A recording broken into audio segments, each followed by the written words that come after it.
Alors, vous savez d'abord chaleureusement mes concitoyens qui sont fidèlement présents, qui donnent essence et enthousiasme car ils nous obligent par leur présence à la fois à bien soutenir et, lorsque de besoin, à bien nous opposer.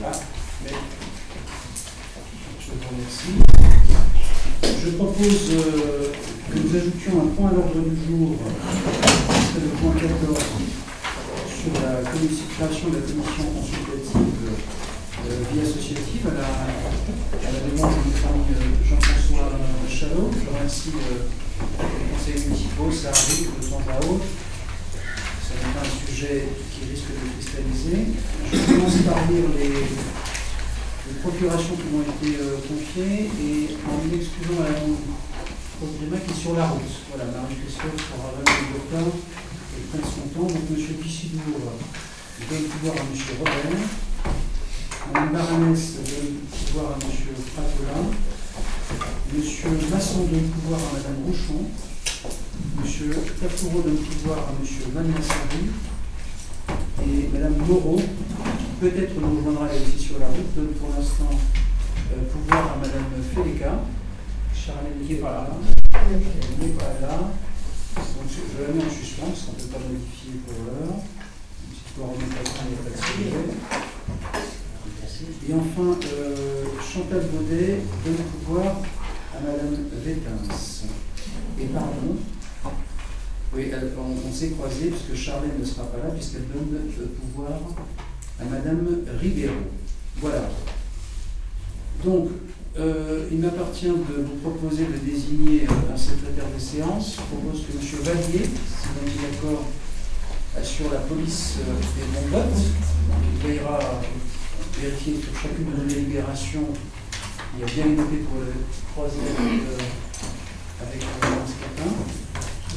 Et nous entamons le premier sujet à l'ordre du jour que je vais rapporter et qui touche à la représentation de la commune au sein de la SPL, donc pour les non-initiés. Derrière cet acronyme, il faut y voir donc la Société publique locale.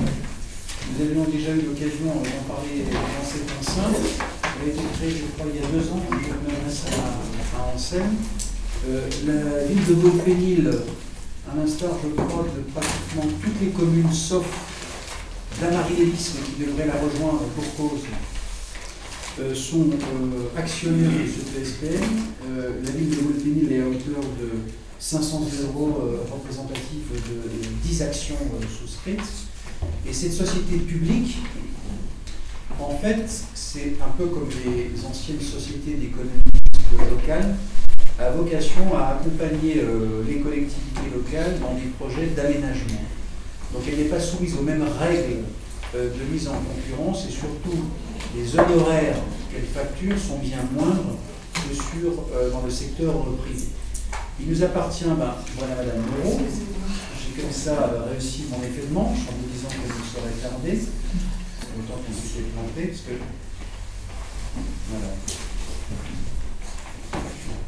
Excusez-moi, et il nous appartient ce soir en fait de désigner notre représentant au sein de la SPL, qui sera sur leur nom d'administrateur et qui aura en particulier une responsabilité au sein de ce qu'on appelle le comité de gestion lorsque la SPL se verra confier des mandats concernant des projets pour relever. Voilà. Il y en a certains qui sont déjà à défaut d'être en gestation en pré-discussion et nous nous appuierons sur cet outil de service public qui est adossé et qui dépend de la communauté d'agglomération. Je propose donc que nous désignions Anselme Magnassari et que nous l'autorisions à signer et à nous représenter tous les actes nécessaires dans l'exercice de cette fonction et de ces mandats. Y a-t-il des questions concernant cette délibération? Il n'y en a pas, je mets aux voix. Y a-t-il des voix contre? Des abstentions? Une explication de vote peut-être? Non. Alors, elle est adoptée, je vous remercie. Et je donne immédiatement la parole à Madame Colette Hieck pour soumettre au Conseil municipal un sujet très important qu'avec d'autres, M. Masson et d'autres élus, voilà, je tenais en son absence à accepter, mais d'autres aussi comme M. Tafouro, qui en son temps sont son soutien. Je pense aussi à M. de Mérignac lorsqu'il nous a soumis et fait valider le plan local d'urbanisme qui touche à la mise en accessibilité de la gare de Melun. Vous avez la parole, Madame. Merci. Donc c'est un sujet en effet très important et c'est pour cela qu'il nous a semblé indispensable de démarrer nos travaux aujourd'hui par un vœu sur ce point, d'autant que sur le reflet que vous allez bientôt avoir dans vos boîtes aux lettres, je vous y lirai la contribution qui porte sur ce sujet. Donc il s'agit en effet de se prononcer pour demander avec force l'accessibilité de la gare de Melun et le mot urgence ne paraît pas surfait. En effet, plus de 30 000 voyageurs chaque jour transitent par la gare de Melun. Vous savez, vous en êtes sûrement parmi eux, quelquefois bien sûr, et parmi eux, plusieurs centaines de pénivauxois. Ils s'y rendent pour aller au travail, pour aller étudier, pour se rendre à Paris. Et aujourd'hui, les conditions de stationnement, d'accueil et d'accessibilité sont indignes de ce qui peut être considéré comme une des gares les plus fréquentées d'Île-de-France et de Seine-et-Marne. Les personnes à mobilité réduite, les personnes âgées, ça va sans dire, mais aussi les parents accompagnés d'enfants, tout comme les voyageurs avec des bagages, se heurtent à de multiples obstacles. Absence d'ascenseur, d'escalator, qui en compliquent l'accessibilité aux pieds. À l'heure où le développement des transports en commun est sur toutes les lèvres, il est urgent d'agir pour améliorer et optimiser le fonctionnement de la gare de Melun. Les représentants de la commune de Volpénil à la communauté d'agglomération, Melun-Val-de-Seine, CMVS, exigent que ce dossier qui fait partie de ce qu'on appelle le pôle gare et qui est porté par la CMVS et qui prévoit donc à terme une refonte totale du quartier, intègre et fasse de l'accessibilité à la gare une vraie priorité absolue. Nous interviendrons bien sûr en parallèle auprès du Conseil régional, auprès du syndicat des transports en commun d'Île-de-France et aussi, bien sûr, en direction de nos élus qui suivent déjà ce dossier au niveau du Conseil régional. De même, nos représentants interviendront à nouveau, parce qu'ils n'ont jamais cessé de le faire. Disait M. le maire, c'est un dossier qui a été particulièrement suivi par M. Masson pour le rétablissement des trains directs vers Paris depuis la gare de Livry, qui est elle aussi fréquentée par de nombreux pénivauxois qui sont donc obligés, déjà depuis plusieurs années, de changer de train en gare de Melun, c'est-à-dire de descendre un escalier, de remonter un autre escalier après avoir emprunté une portion de couloir extrêmement encombrée, et ceci bien sûr après à peine quelques minutes de voyage. C'est une situation qui génère stress, désagréments multiples et dont les usagers, particulièrement les plus fragiles, demandent une rapide disparition et elle devient cette situation totalement insupportable.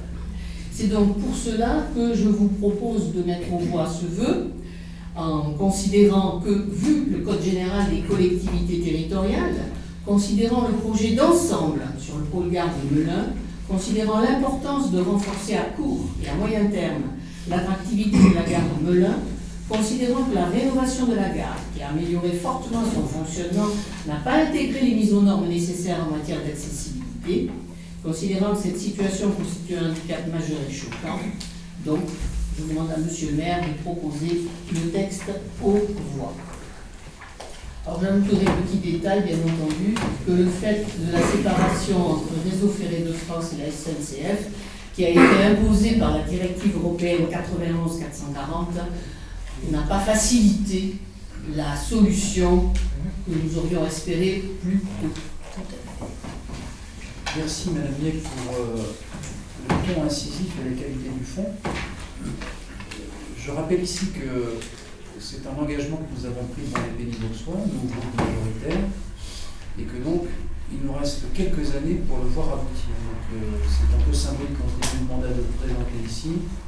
Nous n'aurons de cesse que de mener la bataille, et je le ferai au nom du conseil municipal, quel que soit le vote, et avec mes collègues et le conseil communautaire, dès la prochaine séance publique, sachant que par courtoisie, en amont, nous adresserons ce vœu à la fois au président de la région, qui est aussi le président du STIF, Je demanderai audience, comme on dit si bien, à sa directrice générale. Nous enverrons aussi donc au président Vogel, au vice-président chargé des transports M. Gattal, le maire de Damary, mais aussi aux 2 conseillers régionaux, puisque l'un comme l'autre siège à la région, et en particulier M. Calfon, qui est membre du STIF. Ensuite, nous rendrons bien évidemment public, il y a la tribune que signe Mme Niette dans la prochaine revue, et si besoin, nous mobiliserons nos habitants pour qu'on puisse faire entendre ces aménagements.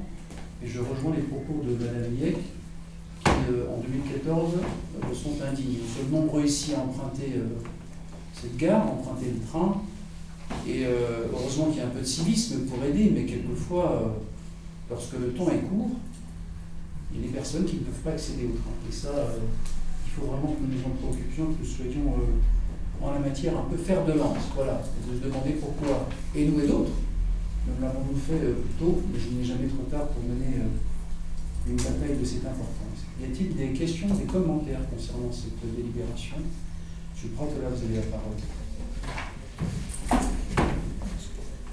En ce qui nous concerne, nous sommes pour ce vœu. Il y a, d'une façon générale, par contre, il y a un mot qui nous gêne. On parlait de courtoisie et le mot exige nous gêne. Et on devrait le changer. Il faut par exemple demander expressément ou quelque chose, mais le mot exige, il y en aura comme ça, ça on a bien compris, c'est pour nous, mais vis-à-vis de l'aglo et nos collègues, je pense que le mot est un peu mal à propos. Voilà. C'est notre opinion. Mais sur la présentation, sur l'ensemble, nous sommes d'accord, mais considérons que ça manque de courtoisie, puisque je reprends les termes de Oui, si vous me permettez. Le mot ne me déconcerte pas du tout, et même je dirais ne me choque pas. Il faut dire que peut-être nous avons plus une habitude, voire une méthode de mener des combats avec des offensives. Le mot exigé, je ne vois pas l'aspect discourtois qu'il pourrait contenir, mais il est précis dans la terminologie. Je suppose quand même que le fait de demander ou de demander fermement sont des mots qui sont réducteurs et qui peuvent introduire une dimension beaucoup plus modérée. Et je pense que la modération a peut-être été un inconvénient. J'entends ce que vous dites, M. Pratola, sur l'aspect de courtoisie. Parce que si on revient à l'étymologie du mot, ce que le mot exigé était un peu dévoyé, et que j'entends qu'il y a un peu de radicalité dans cette délibération. Donc j'entends ce que votre groupe dit, mais je pense vraiment que là, il nous faut être assez radicaux au bon sens du terme, parce qu'on sait que là, on défend un droit d'accès qui, vraiment, je le dis, puisque nous étions quelques-uns à être déjà au conseil communautaire, c'est une dimension qui n'est pas suffisamment prise en compte. Il y en a d'autres qui sont vraiment bien prises en compte, et c'est à l'honneur de la communauté et de la ville de Melun, il faut le dire, hein, que les choses sont bien faites, notamment sur la question de la gare routière. Là-dessus, je pense qu'il y aura un vrai progrès. Mais je trouve que derrière le mot exigé, il y a une nécessité pour chacun, enfin, de prendre position, parce que tout le monde se renvoie là-bas. C'est ce que disait Mme Niette en parlant quelquefois de ces contradictions résultant de la loi, dissociant le réseau de l'exploitant. C'est que désormais, il faut qu'on arrête de se renvoyer la balle. Ce ne sont pas des budgets incommensurables. Il y a des usagers, il y a des entreprises qui cotisent. Donc on pense que vraiment, si on est capable de faire des belles baies vitrées qui redonnent un peu de lustre à une gare qui était un peu vieillissante, il faut vraiment que cette question de l'accessibilité soit posée. Donc moi j'entends, j'allais dire courtoisement votre remarque, mais je nous permets d'insister en disant il faut vraiment là qu'on tape un peu sur la table, parce que sans quoi, j'allais dire, il faut même que le mot exigé soit l'élément de polémique, si je peux me permettre, du débat public. Parce que si vous demandez aujourd'hui à 9 usagers sur 10 qui vont, en leur proposant la double formule, appel de ses vœux ou, sans caricaturer, ou exige, à mon avis, mais je vous invite à... Je vois, M. Dumont qui, comme moi, prend souvent le train. Je pense qu'on est dans une exigence. Voilà. Donc, je serai d'avis, voilà, en espérant que vous aurez entendu nos arguments, parce que je pense que c'est bon qu'on soit unis sur ce genre de délibération, rassemblés. Ville unie, solidaire, oui, c'est un terme qui nous était cher. Ça serait bien qu'on la vote tous ensemble, voilà. Mais en redisant et sans... Oui, disons que j'entends votre formule. Et mon explication qui vous fait sourire. Voilà, vous avez la parole. Vous avez raison, il faut sourire. Alors, je mets aux voix. Est-ce que vous voulez juste peut-être... On ne les regardons pas, ils ont besoin de discuter.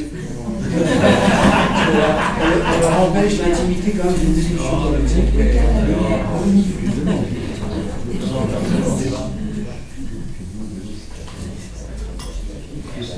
Alors, en attendant que vous tranchiez, monsieur.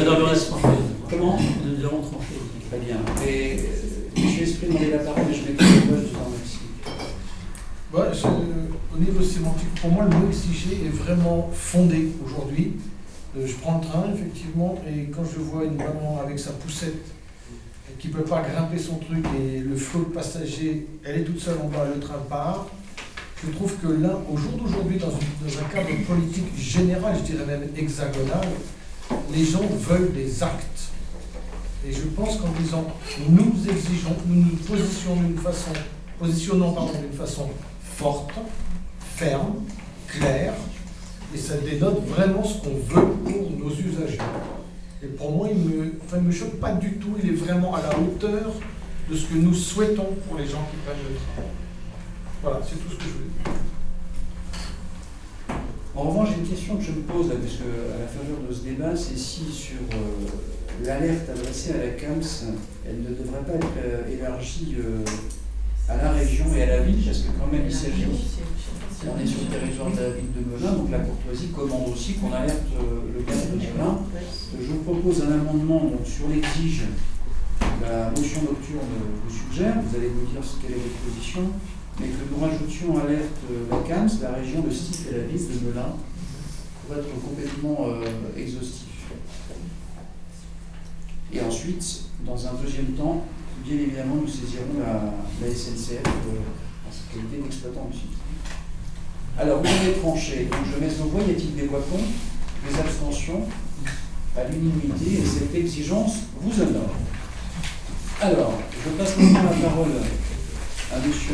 Mannassari sur une subvention au CGOSM. Oui, merci M. le maire. Donc, vous savez qu'on a délibéré le 6 mars pour une avance de subvention au CGOSM de 45 000 €. C'est le comité de gestion des œuvres sociales.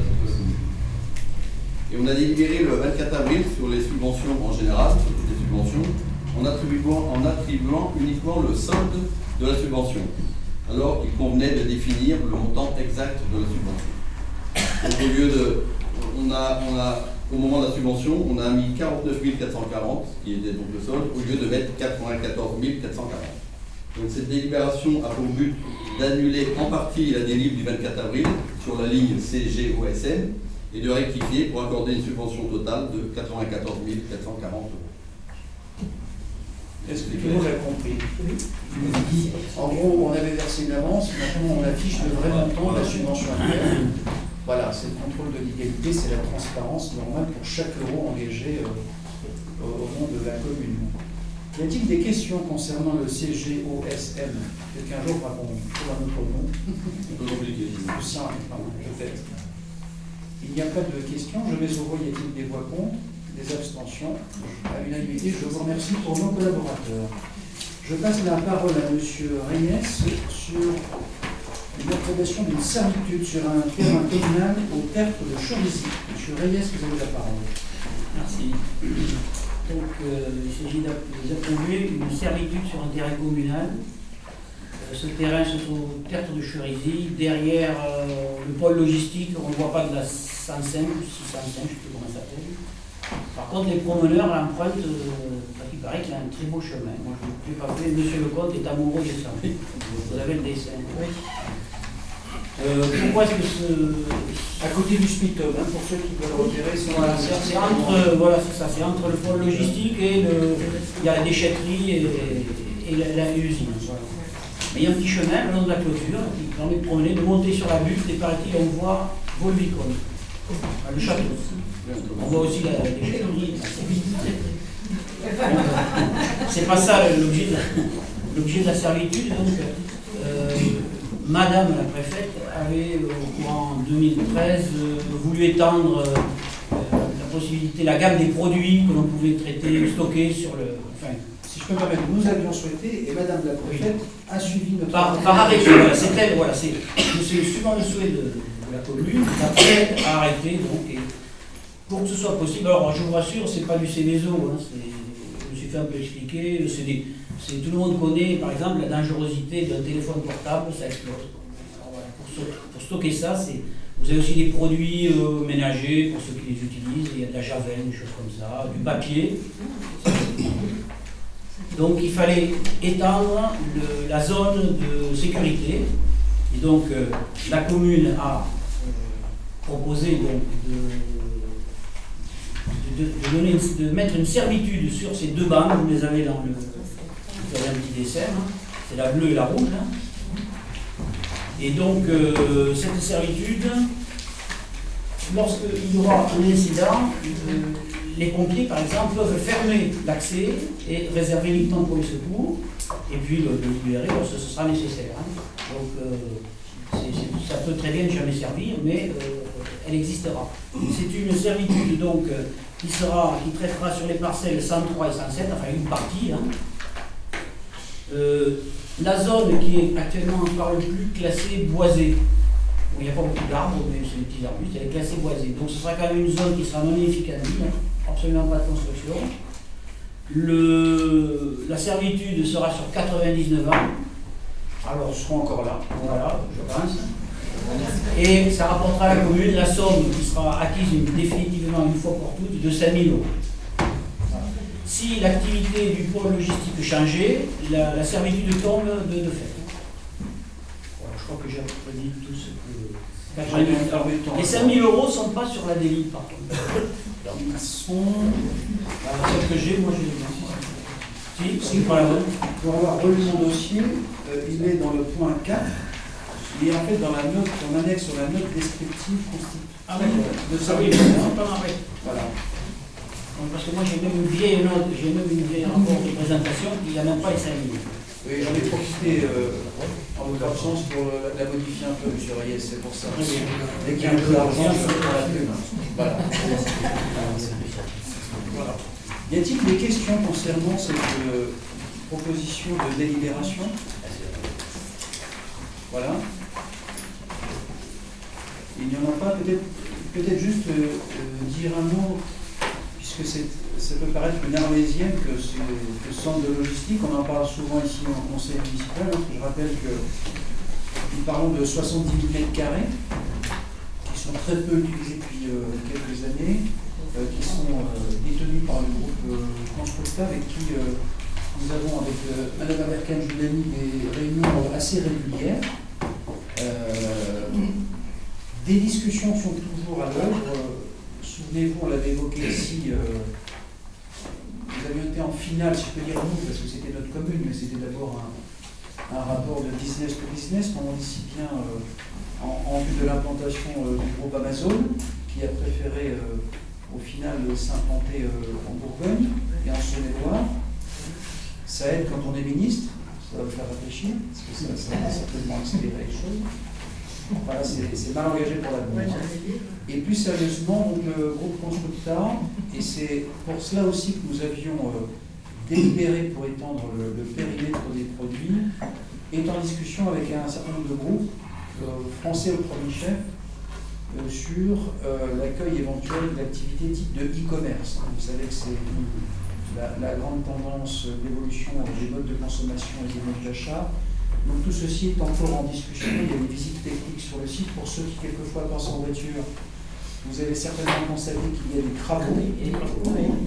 Certains sont de mise aux normes avec la nouvelle réglementation de sécurité ou sanitaire, et d'autres sont liés aussi à la hauteur requise au regard des stockages possibles. Voilà. Donc, nous ne manquerons pas d'informer le conseil municipal, mais de la sorte, et avec cette délibération ce soir, Nous clôturons, peut-on dire, par sous couvert de l'ancien et du nouveau chargé d'urbanisme, l'aspect urbanistique de ce dossier. Et rappelant que cette bande, c'est comme une forme de mise à disposition que nous récupérons s'il y avait une autre destination un jour que le centre de logistique. Voilà. Donc, je rappelle que c'est un fort contributeur en foncier pour notre commune. Voilà. Donc, s'il n'y a pas d'autres remarques que je mets au point, y a-t-il des voix contre, des abstentions à l'unanimité? Je passe maintenant la parole à M. Anselme Massari pour nous donner quelques informations sur le projet de l'arcature.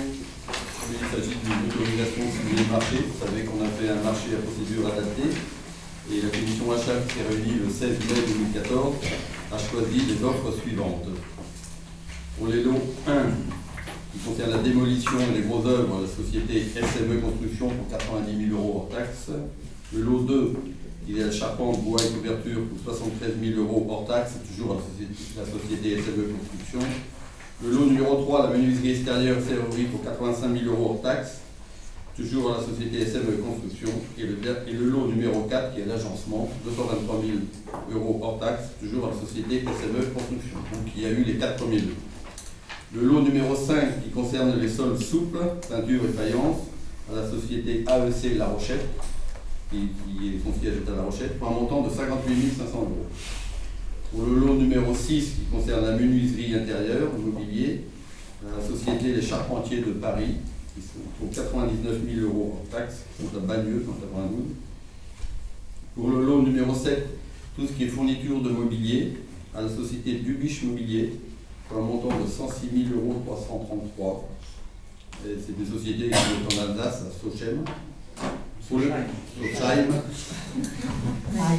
lot numéro 8, l'électricité à la société Alti-Elec, qui est à La Rochette, pour un montant de 60 173 €.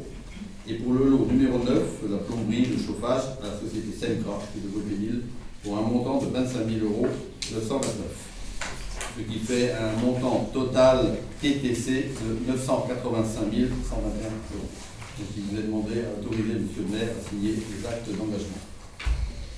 Y a-t-il des questions concernant les résultats de l'appel d'offres pour la réalisation de l'architecture? Peut-être dire un mot, M. Tafourou est excusé, mais le chantier est imminent. Je crois qu'il va débuter oui, je pense que dans les prochains jours, je crois. Et je propose que dans un prochain conseil municipal, M. Tafourou puisse aussi évoquer avec Mme Fournier l'ensemble des mesures qui ont été adoptées, préventives pour certaines et puis organisationnelles pour d'autres, pour que la maison de l'enfant puisse continuer à fonctionner. Mais force est de reconnaître qu'il y aura des désagréments pour les pitchounes et pour le personnel. Hein. Mais voilà, on a envisagé, réfléchi sur tous les scénarios possibles.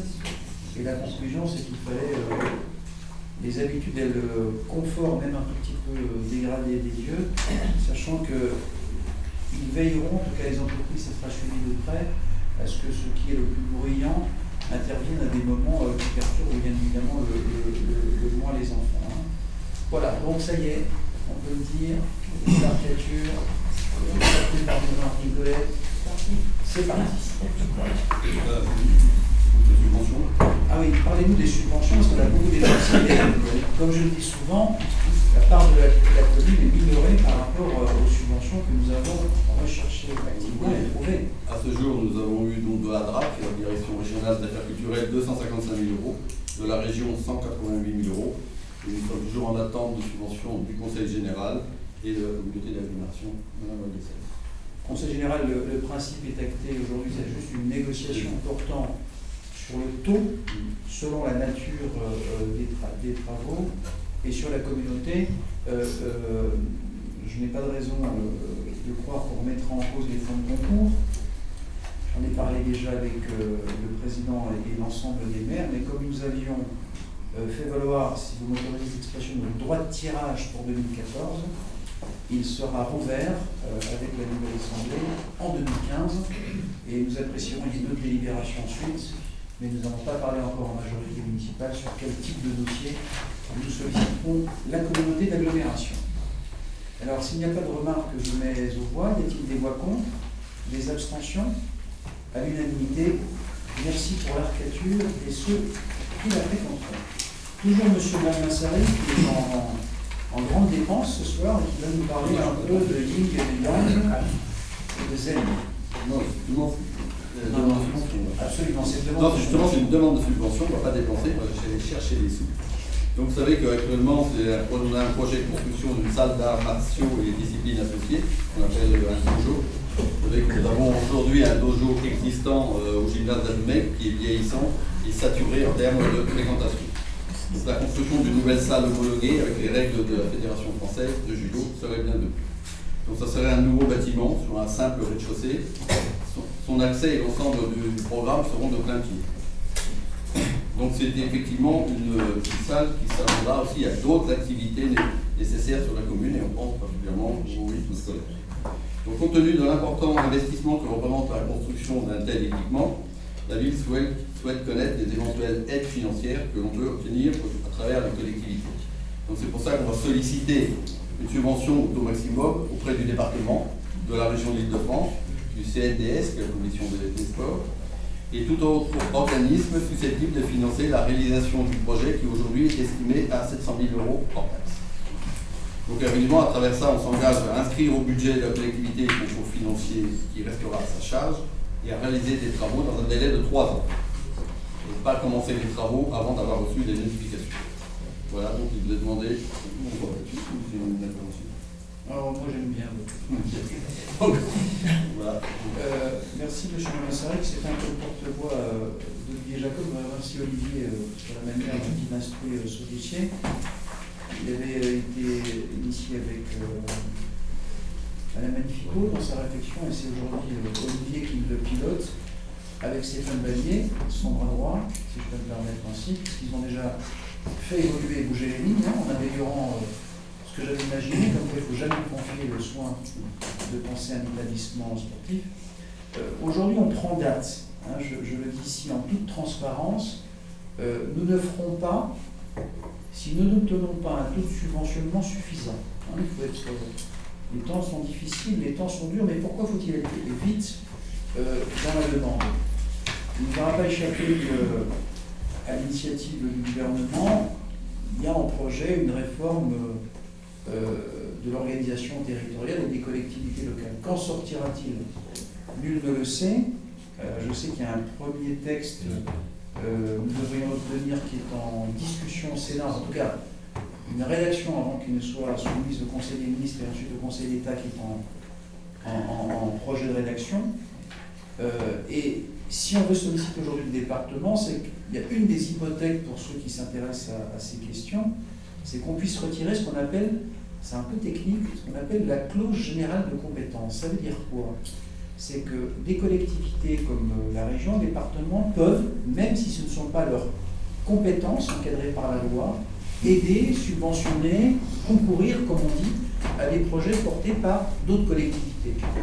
Si demain le Conseil général, s'il survit, devait se concentrer sur ses compétences régaliennes qui sont d'abord les politiques sociales, le risque est grand qu'il n'y ait plus de subventions et dans ce cas-là, il faut le dire, pour des communes comme la nôtre, ça sera plus compliqué d'investir. Ça veut dire qu'il faudra soit renoncer, soit glisser dans le temps, voilà, ou supporter seul. Or, je pense que lorsqu'on est dans une démarche comme à Volpelli, on accueille à la fois des lycéens qui relèvent de la région, les collégiens qui relèvent du Conseil général, ensuite il y a nos propres enfants, si je peux me permettre, qui relèvent du système alimentaire, il me semble de bonne loi de solliciter les uns les autres. Voilà. Sans compter qu'il y a des subventions qu'on va peut-être aller chercher aussi du côté des fédérations sportives, même si celles qui sont mentionnées ne sont pas les plus riches, je pense au judo. Il faut d'abord vérifier notre capacité à mobiliser. Pour dire ici les choses, ça n'engage que votre serviteur, mais je pense qu'il faut qu'on obtienne au moins 50%. En deçà, je pense que nous devrons nous poser la question de cet engagement. Néanmoins, c'est une, comme l'a dit M. Malmassari, je pense une impérieuse nécessité. Pour ceux qui fréquentent, j'en connais ici quelques-uns, soit leurs enfants, leurs petits-enfants de dojo, c'est un club qui a connu une crise. Le dojo, il est fatigué. Il est fatigué comme pas mal de bâtiments de la commune, vous aurez l'occasion d'en reparler. Donc, il faut vraiment, si on pense que c'est un sport vertueux, utile, s'engager dans la voie de la réalisation d'un dojo. Il y a un deuxième sujet qui était porté en son temps, je citais mes collègues qui avaient travaillé, je pense à Françoise, à Ginette, à Colette, sur la question intergénérationnelle, sur l'entretien musculaire, et notamment, je ne manquerai pas bientôt d'y aller, pour les gens matures qui ont besoin de faire un peu d'entretien du corps, qui chutent, ou qui font de la gymnastique, ou qui ont besoin de sol souple.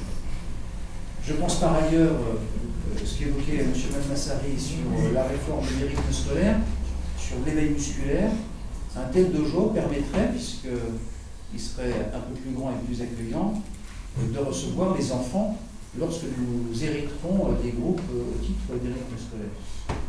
Enfin, je crois savoir que M. Pratola veut renouer avec le judo, donc je me suis dit comment lui faire plaisir. Donc on s'est dit un petit dojo, ça ne fait pas de mal. Combat au sol. Voilà, combat au sol. Et je ne risquerai pas à vous lancer un défi.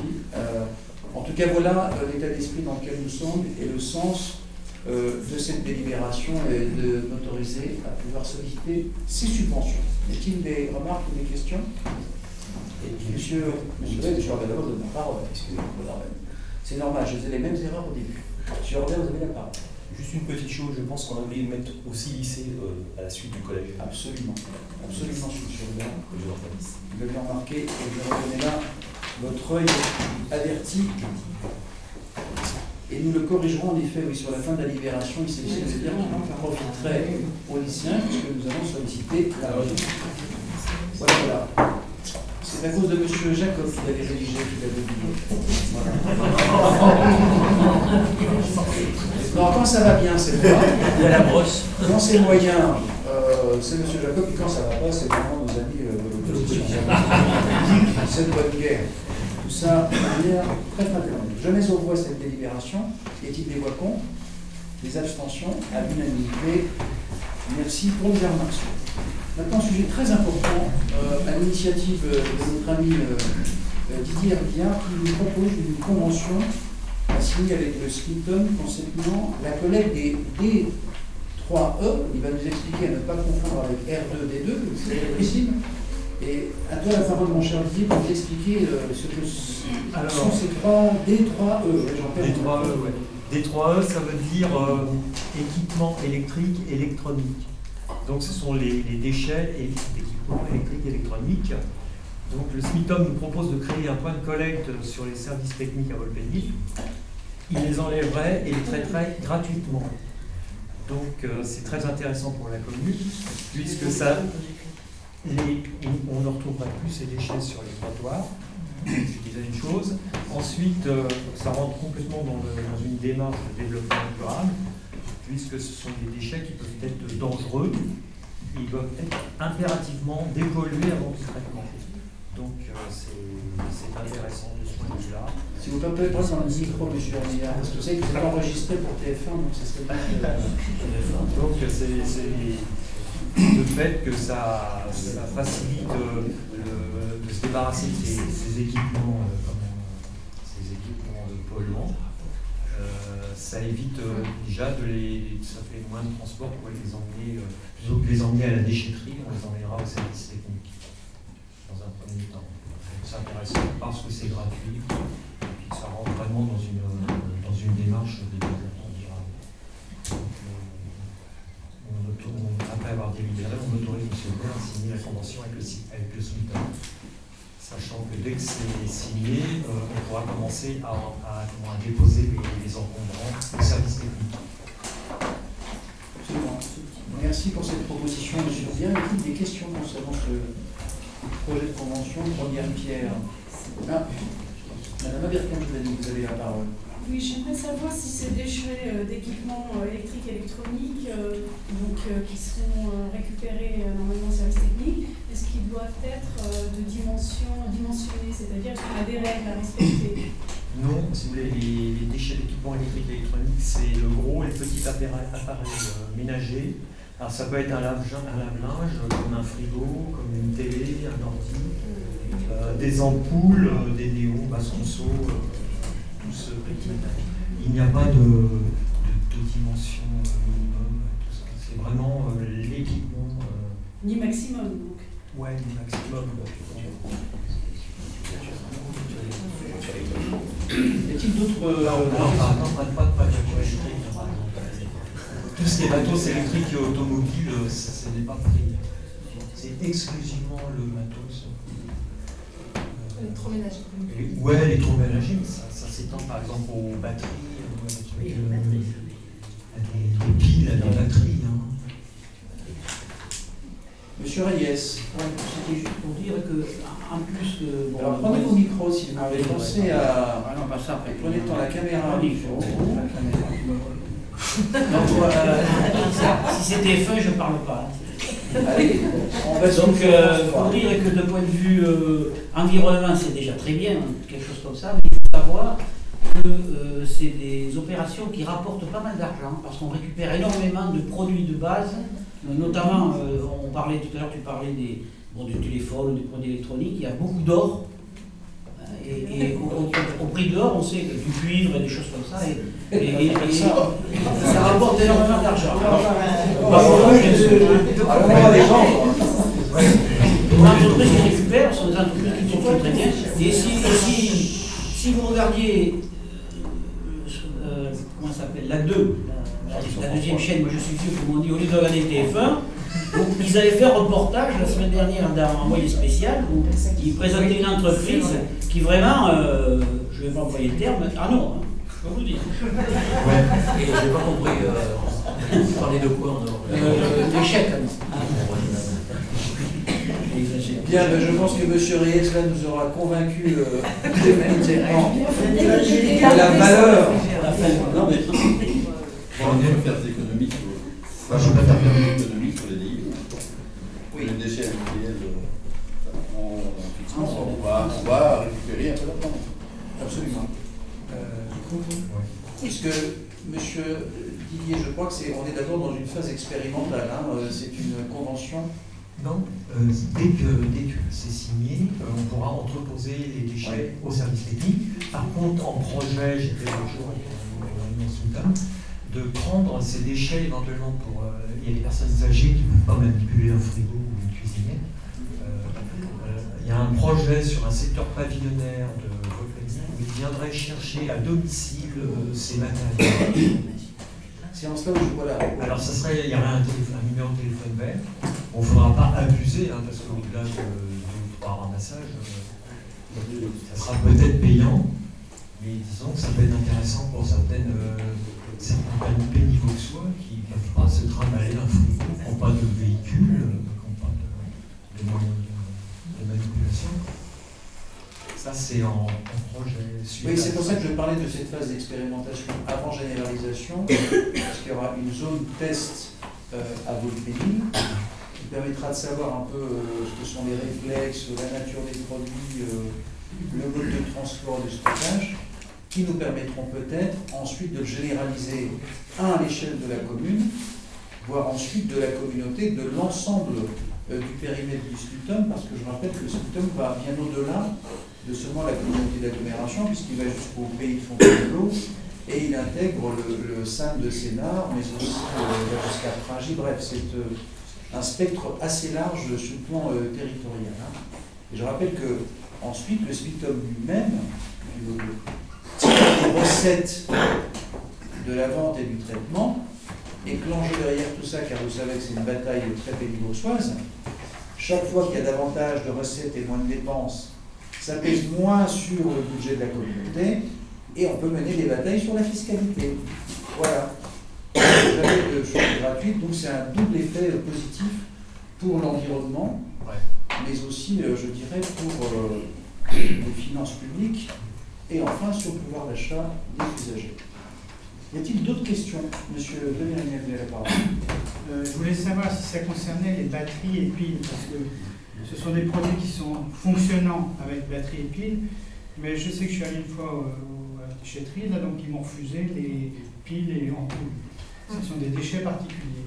Donc je voudrais savoir quelle est la politique à ce moment-là, comment ça évolue, parce que je sais pas jusqu'à présent, tout ce qui était déchets électroniques était pris, traité, etc. Là aussi, d'après le document que j'ai, ils prennent tout ce qui est piles et accumulateurs, mais pas les petites piles que, par exemple, moi les petites piles, je les laisse, quand elles sont usées, je les remets au magasin qui me les a vendues. Comment? On peut les mettre au service technique. Oui, peut-être, mais partout, ils prennent toutes les piles, à chaque entrée de magasin, il y a une vente. Et les batteries et tout ce qui est accumulateur, moi je sais pas, par exemple, je peux pas mettre des accumulateurs de perceuses et tout ça. Tout ça, peuvent être récupérés. Oui, je suis un peu étonné quand vous voulez refuser Les petites piles. les petites piles. Les ampoules. Oui, des ampoules. Oui. Non, sur les ampoules, il nous faut là-dessus, moi je... Les ampoules, ils les prennent. Bien aussi. Ouais. Ça rentre dans Bon, les... puisque nous sommes deux représentants du secteur, on va s'en saisir, Madame Leroux, pour revoir cela, parce que pour être franc, j'ai un petit doute là, parce que sur les batteries, soit c'est une forme de tolérance, mais il faut que les vraies politiques soient la même pour eux, mais sur les ampoules, j'ai subi le même refus en son temps. Donc il faut que... Alors ça, c'est impératif, et puis il existe maintenant une filière de récupération des ampoules. Alors il y avait monsieur Gastrin, et ensuite... Ah, pardon. Ah, tu aurais dû lever la main pour ta voisine. Non. Ah. Ça me passionne, hein, le développement durable, c'est bien. Vous avez la parole, madame. Prenez le micro, peut-être. Pour ceux qui n'utilisent pas, éteignez-les. Monsieur Dormillard, merci. Oui, simplement, on met ça au service technique. Est-ce qu'on a un espace et est-ce que ça ne nécessite pas que ce soit un espace protégé parce que c'est quand même des produits polluants. Les réfrigérateurs, par exemple, il y a des fluides, c'est polluant. Donc, si on récupère ces matériaux-là avant qu'ils ne soient enlevés par le SMUTOM, est-ce qu'on a l'espace et est-ce qu'il doit être sécurisé? Eh bien, pour une fois, je ne vais pas vous répondre parce que je n'ai pas la réponse. Mais la question est pertinente. Mais de l'espace, oui, il y en a, largement, amplement. Je devine le hangar où ça va être stocké provisoirement pour une durée. Et ensuite, on vous doit une réponse. Est-ce qu'il y a des mesures de sécurisation? Je pense que vous citiez les frigidaires, probablement. Mais donc, on vous devra une réponse plus précise en la matière. Moi, tu ne l'es, Didier? Je pense que techniquement, s'ils reçoivent des frigos qui présentent un risque de pollution important, il doit y avoir un revêtement de sol ou des bacs, comme un peu les produits phyto-agricoles. Ils sont obligés de stocker leurs produits dans des containers spéciaux. En cas de fuite, par exemple, du fameux produit là dans les frigos, il y aura certainement toutes les précautions seront prises pour entreposer ce matériel. Alors, pour aller répondre, parce que je me souvenais, c'était qu'un bout de réponse, mais je pense que ça s'applique pour le reste. Quand vous prenez dans la convention de nos concitoyens locaux, dans l'article 5 sur les modalités dites d'enlèvement, il est précisé tout de même que les piles et accumulateurs seront collectés donc, simultanément avec les D3E Pro, conformément à la demande effectuée sur le portail d'écologie. Donc je pense qu'il y a, comme le dit Didier, des prescriptions. Là-dessus, moi je fais confiance aux SMUTOM, on est quelquefois un peu sévère, mais quand même, sur le plan technique, ils sont assez remarquables, voire exigeants, c'est le mot de la soirée, en la matière. Hein. Donc je regarde, je vois même sur les règles concernant les chauffeurs, il y a des spécifications.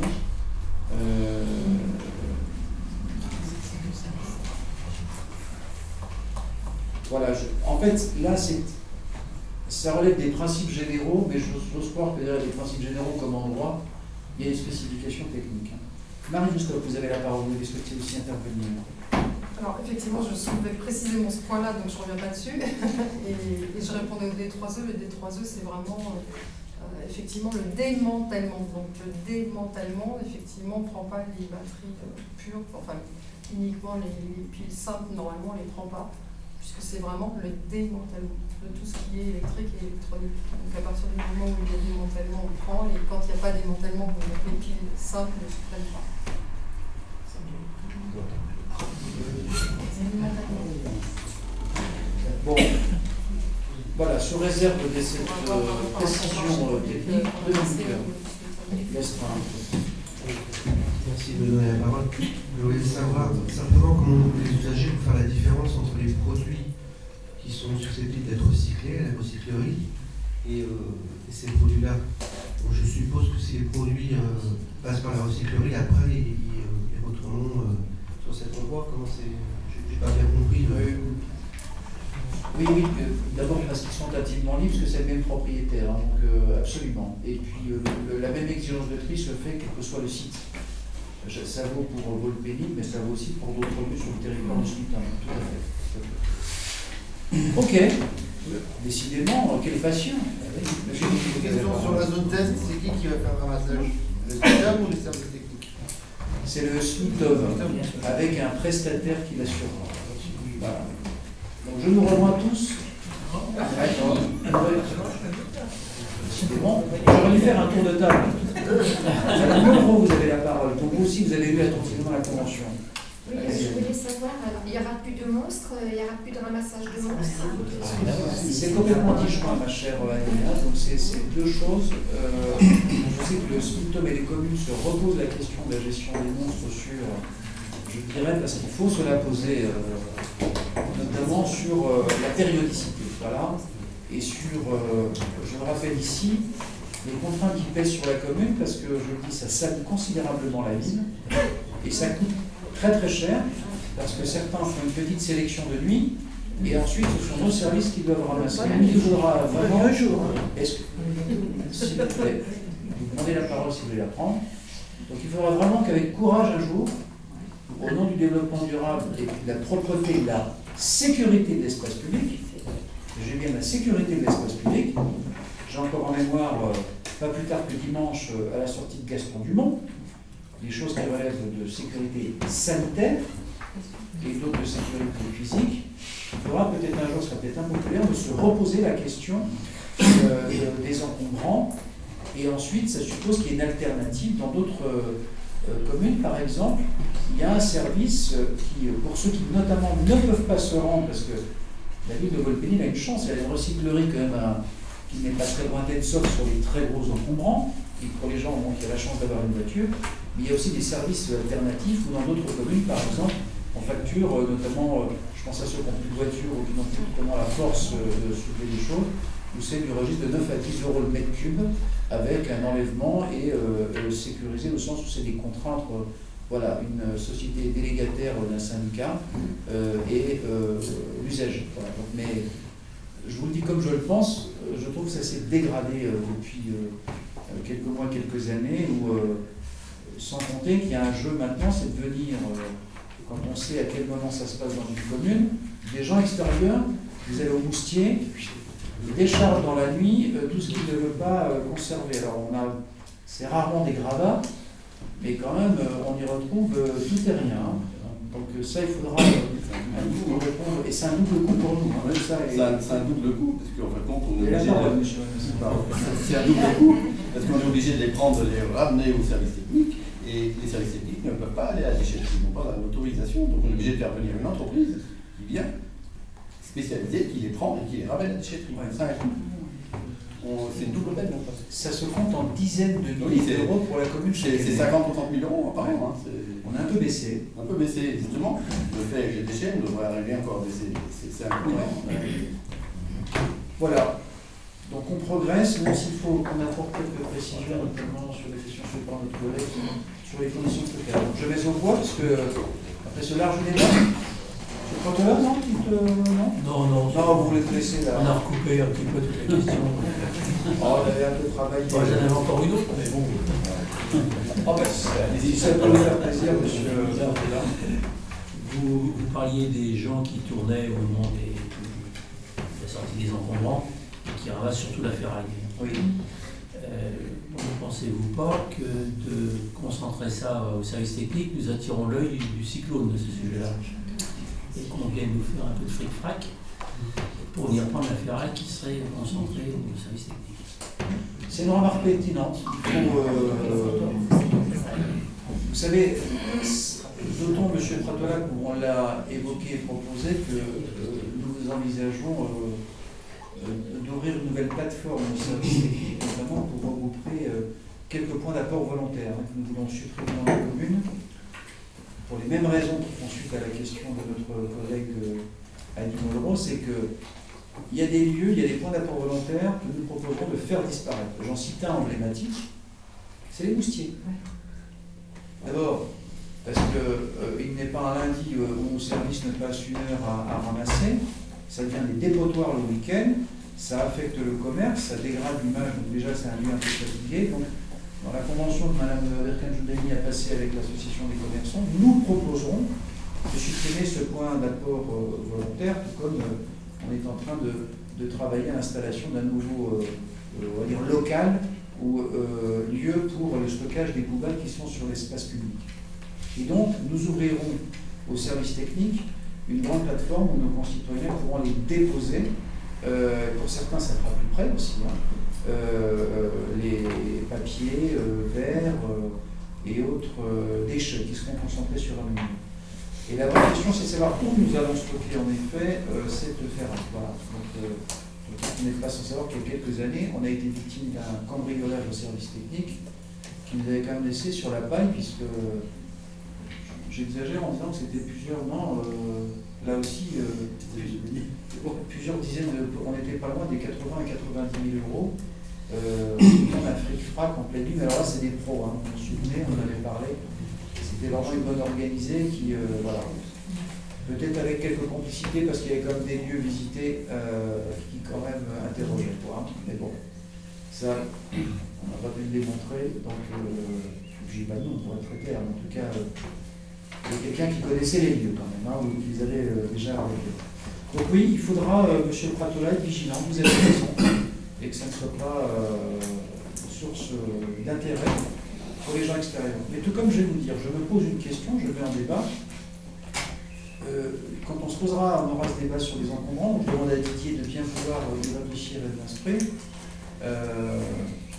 Peut-être faudra-t-il à un moment prendre un arrêté municipal qui pourrait interdire à ce que des gens tiers viennent comme ça dans notre commune prendre ce que bon leur semble et puis tout dégueulasser, quoi. Parce que, excusez-moi de cette trivialité, mais c'est quand même ce qui se passe.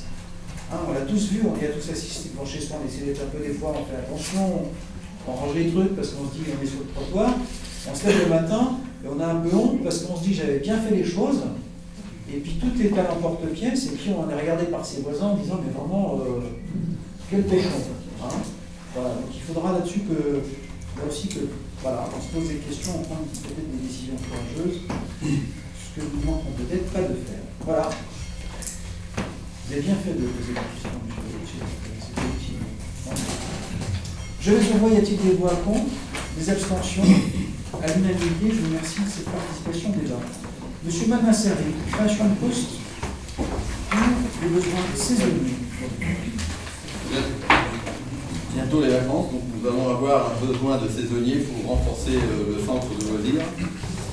Donc on a fixé les postes suivants en ajoutant que les recrutements d'encadrement seront effectués au vu des effectifs prévisionnels de fréquentation, bien entendu.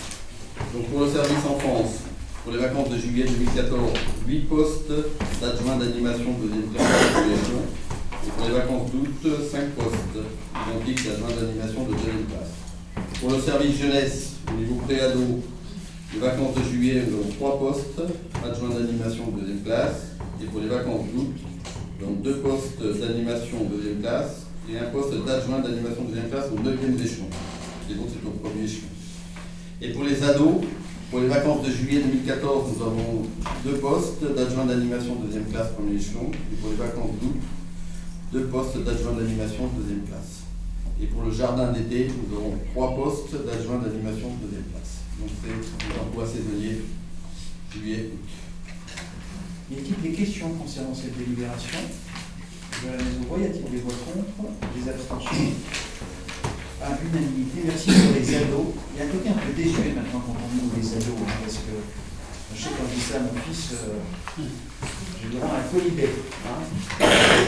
Donc pour les jeunes, comme on dit, même plus. Alors, nous continuons, et vous avez la parole, Madame Moreau, pour vous parler de la réunion de la passerelle. Je vous ai peu dépourvu.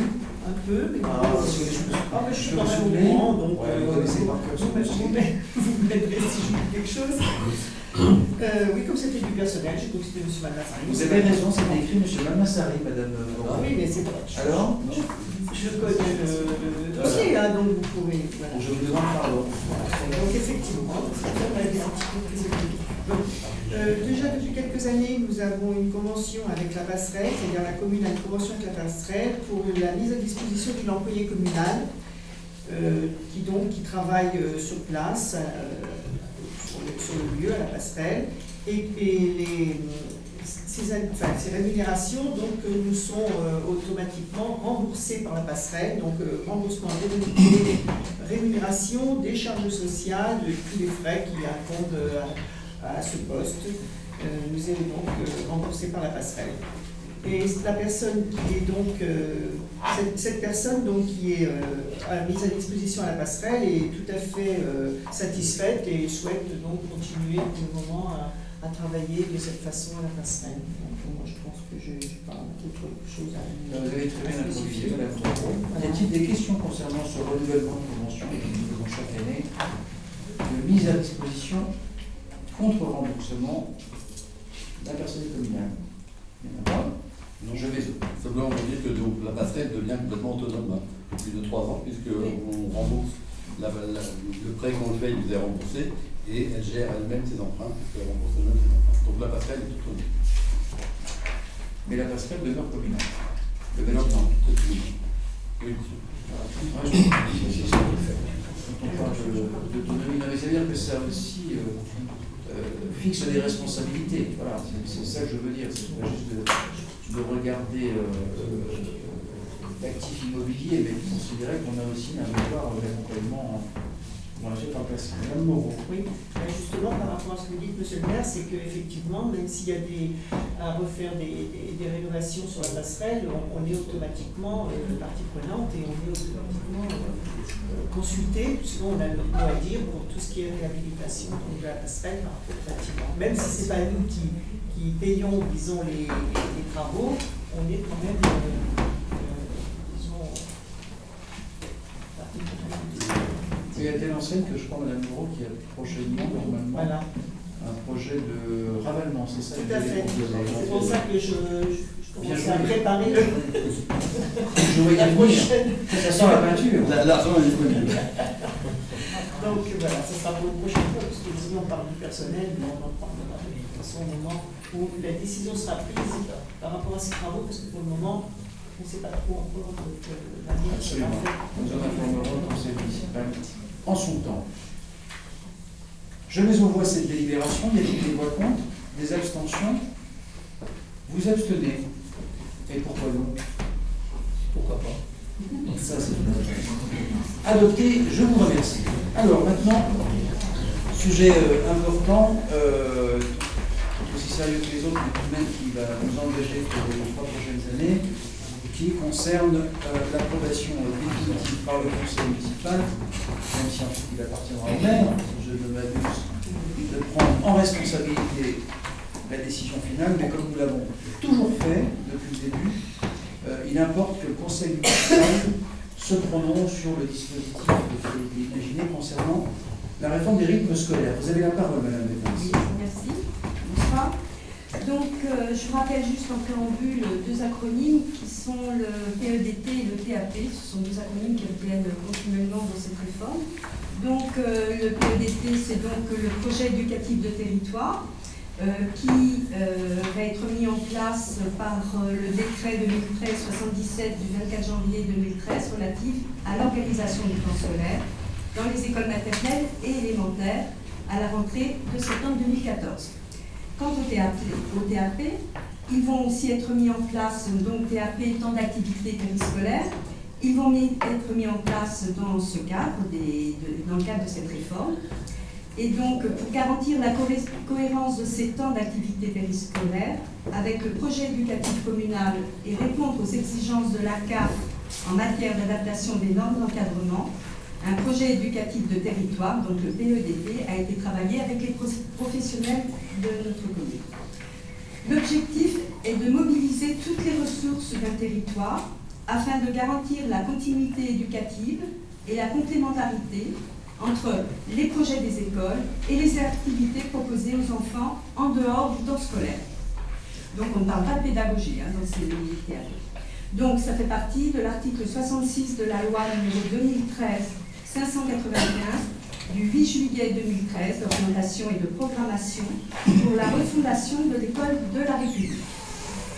Donc à ce point de la délibération, je vais apporter un léger amendement que vous allez retrouver dans les lignes suivantes. Donc le PEDT, signé pour une durée de 3 ans avec l'État, concerne les enfants des écoles maternelles et élémentaires de la commune de Volpénil, la demi-journée supplémentaire de 3 heures d'enseignement placée le mercredi matin qui a été demandée par les parents au lieu du samedi, qui implique donc ces 3 heures de temps d'activité périscolaire réparties en 2 fois 1h30 sur 2 après-midi.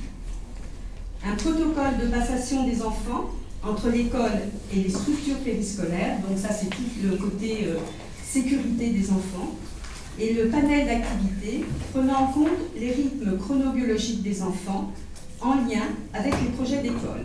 Et ça, c'est un contenu qui sera évolutif dans l'année et dans les 2 années suivantes.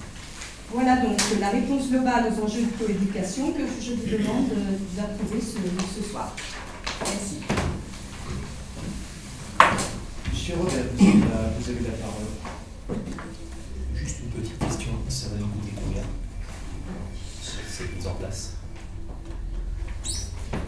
Donc ça va nous coûter combien ramener aux enfants globalement, comment le coût global, peu importe par enfant, le coût global de cette mise en place. Je vais essayer juste oui, parce qu'il y a deux volets. C'est bien de commencer par la comptabilité avant de parler des réels contenus. J'aurais espéré d'autres questions ou d'autres interventions quand il s'agit de temps périscolaire sur les enfants. Mais puisque vous voulez qu'on parle de comptabilité, on va le faire, puisqu'on l'a déjà évoqué en plusieurs occasions, en plusieurs circonstances, à la faveur de plusieurs réunions sur le tout, puisque nous avons même voté, M. Pratola dans son souvenir, avant même l'élection municipale, une première ligne d'investissement de 40 ou 50 000 euros, si je ne m'abuse, qui permettait déjà par anticipation. Je vais vous rappeler quelques règles. Parce que l'État, lorsqu'il a décidé, et depuis le début, vous savez les réserves que nous avons émises sur les conditions d'application de cette réforme, sans nous improviser comme des apprentis pédagogues, on en a parlé collectivement, il y avait d'autres manières de faire pour penser ce temps. Et je vais revenir, je ne fais pas une digression parce que ça renvoie à la question de la prise en charge et du coût. Parce que beaucoup ont menti de manière éhontée sur ce que ça allait coûter. Je le prends et on est en rage, mais le maire de Meaux disait 500 euros par enfant. Voilà. Et à la question comme vous le faites, monsieur connaît à côté comment c'est calculé, on est vite arrivé. Ça va coûter, cher monsieur, je vais vous le dire. D'abord, la contribution de l'État et de la CAF. Elle sera de 105 euros par an. 50 euros qui viennent avec la donation de l'État. Et ensuite, la CAF qui donne 54 euros, soit un ratio de 104 euros par enfant. Ça, c'est la recette qui est garantie pour l'exercice. Pour ceux qui l'ont mise en œuvre l'année dernière, cette garantie était apportée.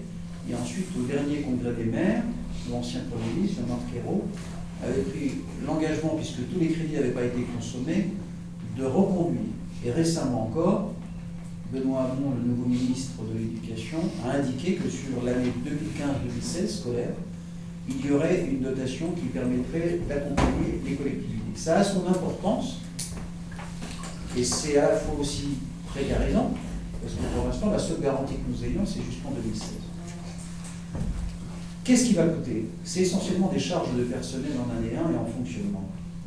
Nous évaluons pour leur coût que ça va nous coûter autour des 150 euros par enfant. Et ce grâce, et je veux insister ici parce que Mme Pétain l'a dit, grâce à deux choses. D'abord à ce qui fait une partie de la réputation de la commune, c'est, avant d'autres, et plus que d'autres, et de longue date, il y a eu ici des activités périscolaires. Ça, c'est le premier élément. Et ça, ce n'est pas un sujet qui nous oppose, c'est un sujet qui nous rassemble. Le deuxième élément aussi, c'est contrairement à d'autres communes, les animateurs ici ont des situations professionnelles stables, pérennes, professionnalisantes. Je dis ça parce que oui, ça nous coûtera moins cher que d'autres, il y a une espèce de surenchère en ce moment de la course à la recherche de l'animateur. Et trois, parce que je veux le souligner ici, les animateurs de la commune ont travaillé, réfléchi, s'impliquent totalement dans ce projet. Et en fait, quand je dis 150, c'est un minimum. Pourquoi? Parce que tel qu'il a été envisagé, imaginé par mes collègues, c'est qu'en fait, nous allons mobiliser sur les temps scolaires l'ensemble des équipes dites d'animation, mais en revanche, nous allons affaiblir, mais on vient de délibérer, les animateurs qui, avant, sur un temps annuel, faisaient du temps périscolaire, et ensuite intervenaient pendant les vacances scolaires, hein, si c'est pas clair. Là, en concentrant, c'est le choix que nous avons fait à Wolpénil, avec l'accord des animateurs et des équipes dirigeantes, eh bien, on aura une unité de personnel sur les temps dits périscolaires. Ça, je dis c'est le minimum parce qu'à l'heure où je vous parle, il y a seule variable d'ajustement, mais ce qu'il faut l'impacter, c'est que puisqu'on se dénude un peu sur la partie des vacances scolaires, il y aura quand même une charge, et il faudra bien, on vient de le faire ce soir, payer des salaires pour les animateurs extérieurs qui viendront, eux, encadrer et animer des ateliers pour les enfants. Ensuite, il y a deux éléments, combien ça coûte? Beaucoup en investissement. Beaucoup. Parce que depuis le début, mais vous n'étiez pas là, donc c'est tout à votre honneur, M. Robert, à l'époque, c'est que Wolpénil a fixé quelques principes. Et le premier d'entre eux, qui est un sujet aussi de discussion, voire des fois de désaccord, avec moins la communauté éducative qu'avec les enseignants, mais qui, pareil, n'ont pas compté leurs heures hein, à nos côtés pour travailler sur ce sujet, et même si encore aujourd'hui il y a quelques désaccords, c'est que nous avons décidé, et on a tenu, de sanctuariser la salle de classe. Donc dès lors que vous dites que les temps périscolaires, ce ne sont pas des temps pédagogiques, eh bien, il faut gagner des mètres carrés. Vous imaginez, et c'est notre souhait, si on a 1000 enfants, puisque je rappelle que c'est facultatif, que c'est gratuit à Wolpénil, il n'y a qu'une chose dont je parlerai après qui sera un peu payant, on espère que les 1000 enfants pourront profiter des programmes que nous allons leur proposer. Mais il faut des mètres carrés. Alors ça coûte combien? Ben, ça coûte une partie de l'arcature. Ça coûte combien? Ça va coûter demain une partie du dojo dont on a parlé hier. Ça va coûter combien? Ça va coûter le fait qu'il va falloir accélérer, et dès l'année prochaine, la rénovation d'un certain nombre de groupes scolaires. Ça veut dire que peut-être très vite, il va falloir penser des agrandissements d'espaces collectifs. Et là, et pour vous répondre très sérieusement, et là je le fais un peu au doigt mouillé, M. Robert, je pense qu'au bas mot, annuellement, ça va coûter à la commune, je le pense, au moins 200 000 € d'investissement. Voilà. Mais là, je vous demande un peu de consuétude parce qu'on ne lance pas comme ça l'emporte-pièce de tel montant sur l'investissement. Tout comme ce serait malhonnête de dire que l'arcature, c'est juste pour les accueils périscolaires. En revanche, ça a été un élément accélérateur. Et notamment, quand on a dit on investit sur la bibliothèque, on l'a accéléré, il y a 12 ans, en se disant c'est parce que nous allons hériter de groupes d'enfants.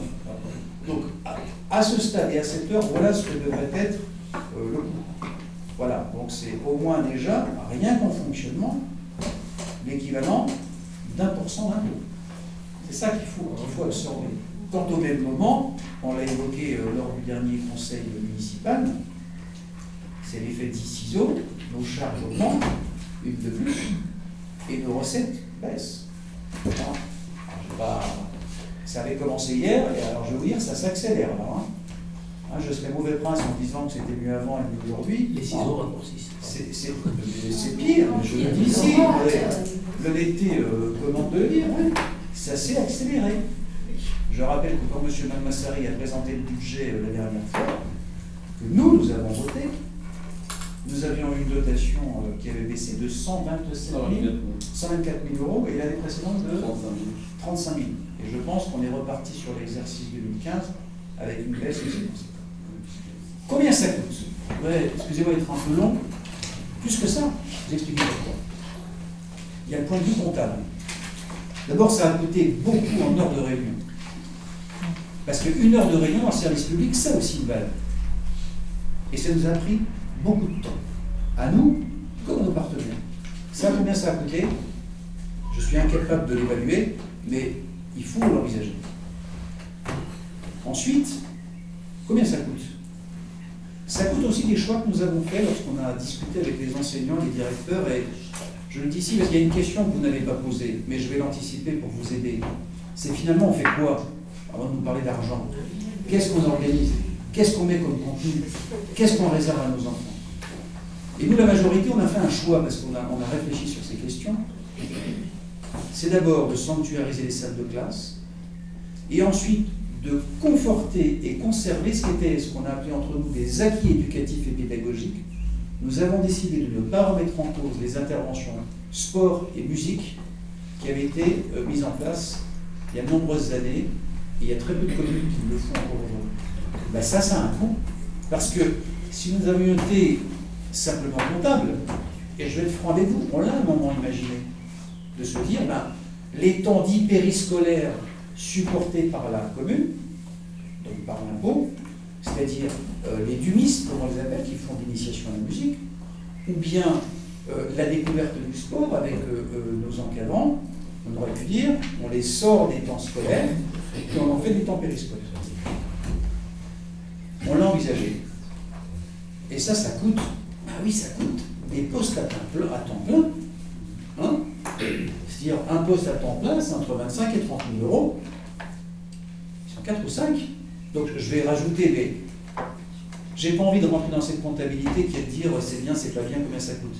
Pour moi, l'éducation, il faut l'évaluer, mais au regard des enjeux qui sont devant nous, il faut plus encore aujourd'hui ne pas compter, encore moins depuis dimanche. Donc, nous, on a fait un choix collectif de dire on maintient cet acquis pédagogique.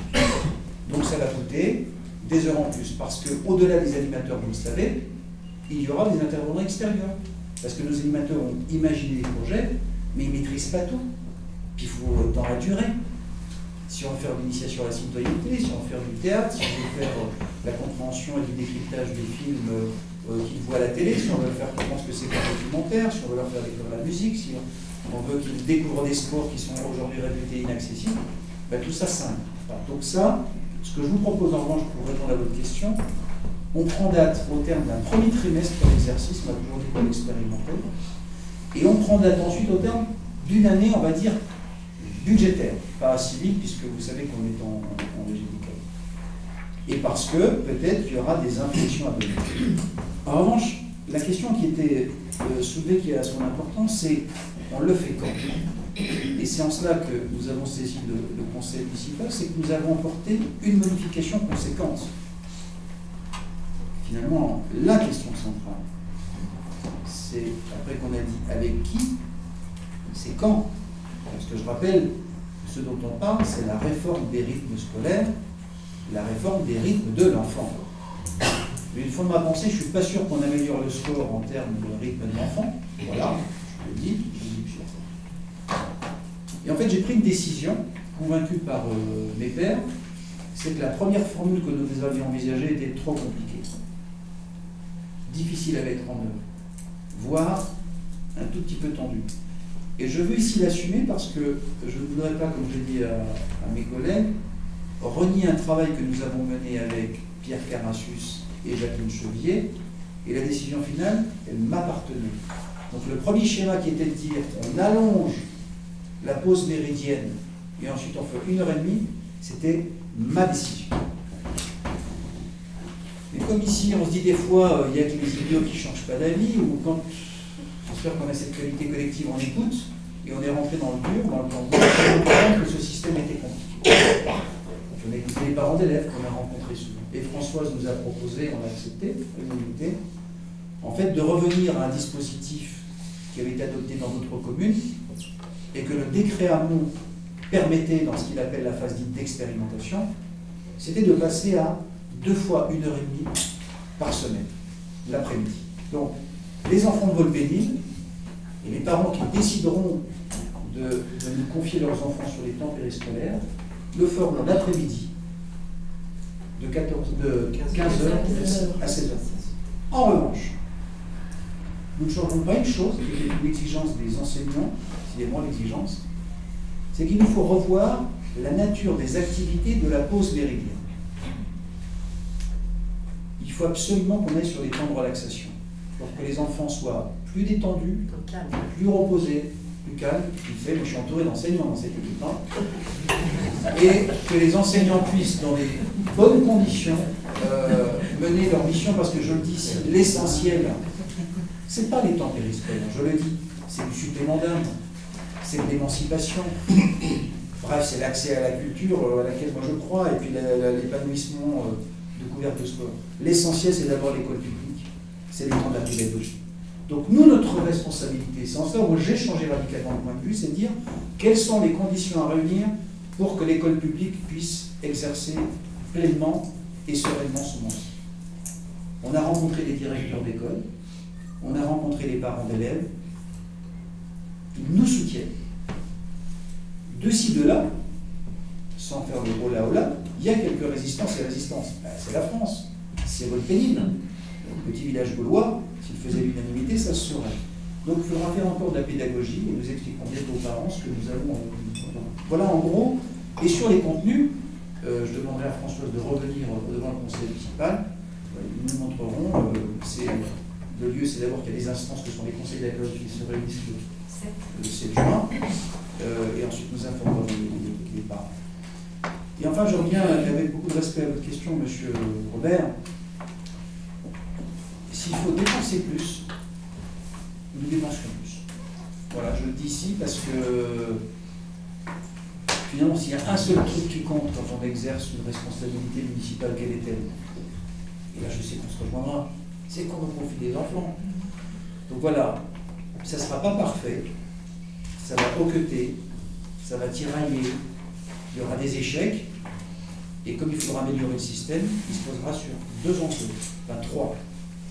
La qualité des contenus, le nombre et la qualité des intervenants, et le nombre de mètres carrés. À la fin, c'est une addition. Donc c'est ça qui nécessitera peut-être qu'en son temps, nous ayons un débat sur nos implications financières. J'étais un peu long, mais c'est quand même une révolution copernicienne pour la commune. Et vraiment, je voudrais féliciter d'abord Françoise, sans oublier le travail qui avait été fait avant par Rassus et Jacqueline, et puis tous mes collègues pour leur confiance, parce que je sais que je crois qu'on est tous en phase pour mettre ça en œuvre, et voilà, je ne dis pas que vous soutiendrez cette phase. Et je conclue sur un point. Il y a un seul risque. Si vous avez lu toute la littérature qui entoure ce dossier, qui est le plus important des 3 années qui viennent,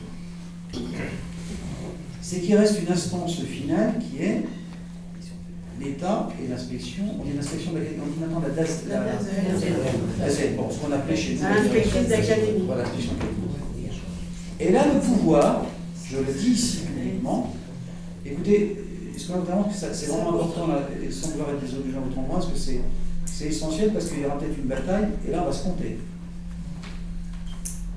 Et là, le pouvoir, la directrice, de refuser de nouveaux dispositifs. Elle a ce pouvoir. Parce que, mais c'est aussi vrai, on avait déposé un premier principe, on vient de le corriger en nous appuyant quand même sur des textes, la jurisprudence, l'expérience, on va demander comment ça se passe ailleurs.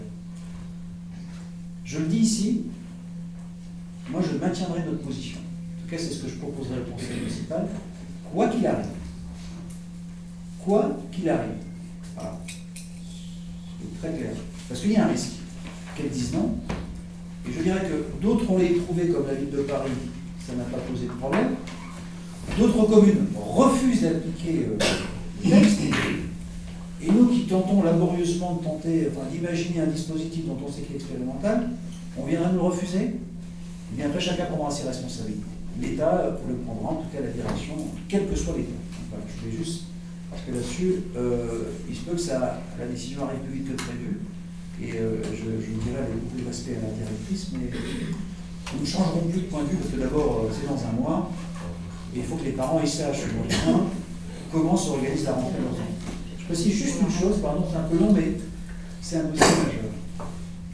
Il restait une grande interrogation, une grande exigence de la part des parents, c'était sur le mercredi. Puisque vous savez qu'on avait choisi, j'en ai oublié la demi-journée, le matin comme jour scolaire. L'école s'arrête à 11h30. Et c'est un problème pour les parents parce qu'il n'y aura pas de restauration scolaire ce jour-là, pour des raisons qui sont d'organisation du temps de travail de nos équipes, et pour des raisons, je le dis ici, budgétaires. Un jour de cantine, ça coûte très cher. En revanche, l'alternative, c'est que nous accueillerons les enfants pendant 1 heure, et ce sera, comme on le fait sur des accueils périscolaires, payant. Et on a retenu pour un trimestre pour l'heure 10 € par trimestre par enfant. Donc on n'a pas le sentiment que c'est voilà, un prix qui soit exorbitant. Voilà. Alors, il y a plusieurs prises de parole. Monsieur Chalot, Madame Anderkamp, je vous l'ai dit. Comment? Non, non, Monsieur Chalot. Oui, comme M. le maire est intervenu assez longuement, il y a certains points que je ne reprendrai pas, avec lesquels je suis complètement d'accord sur l'ensemble.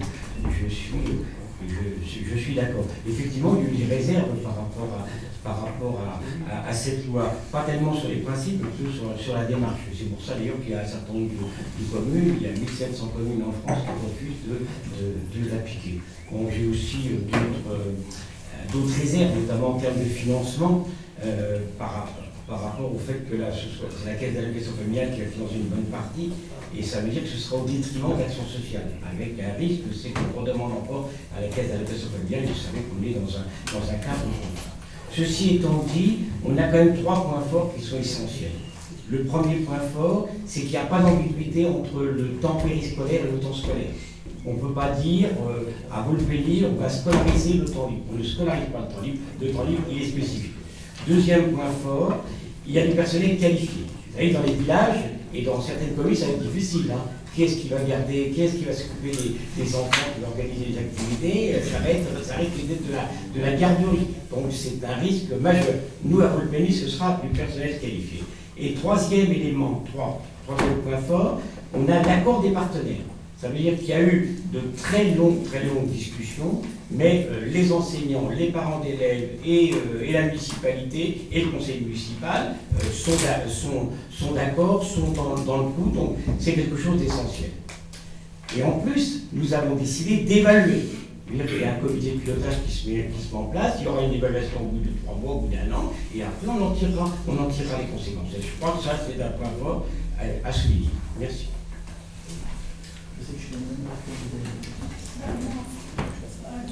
Vous avez répondu, monsieur le maire, à mes questions. En même temps, je voulais juste faire une petite réflexion à ma collègue. Tout d'abord, je voulais la féliciter, elle et son équipe, pour avoir abouti à un projet que j'appellerais assez cohérent, et en tout cas où on a plus de visibilité en tant que parent, parce que c'est extrêmement compliqué de se mettre dans la perspective du mois de septembre sans emploi du temps. Donc ça, c'était une première chose. La deuxième, c'est que en fait, j'étais assez heureuse, et je pense que je la félicite doublement pour avoir choisi le TAP de 1h30 à chaque fois, parce que ça permettait en fait de construire de véritables projets pédagogiques, en tout cas de véritables projets éducatifs. Donc c'était pas de la garderie, ça c'est très important.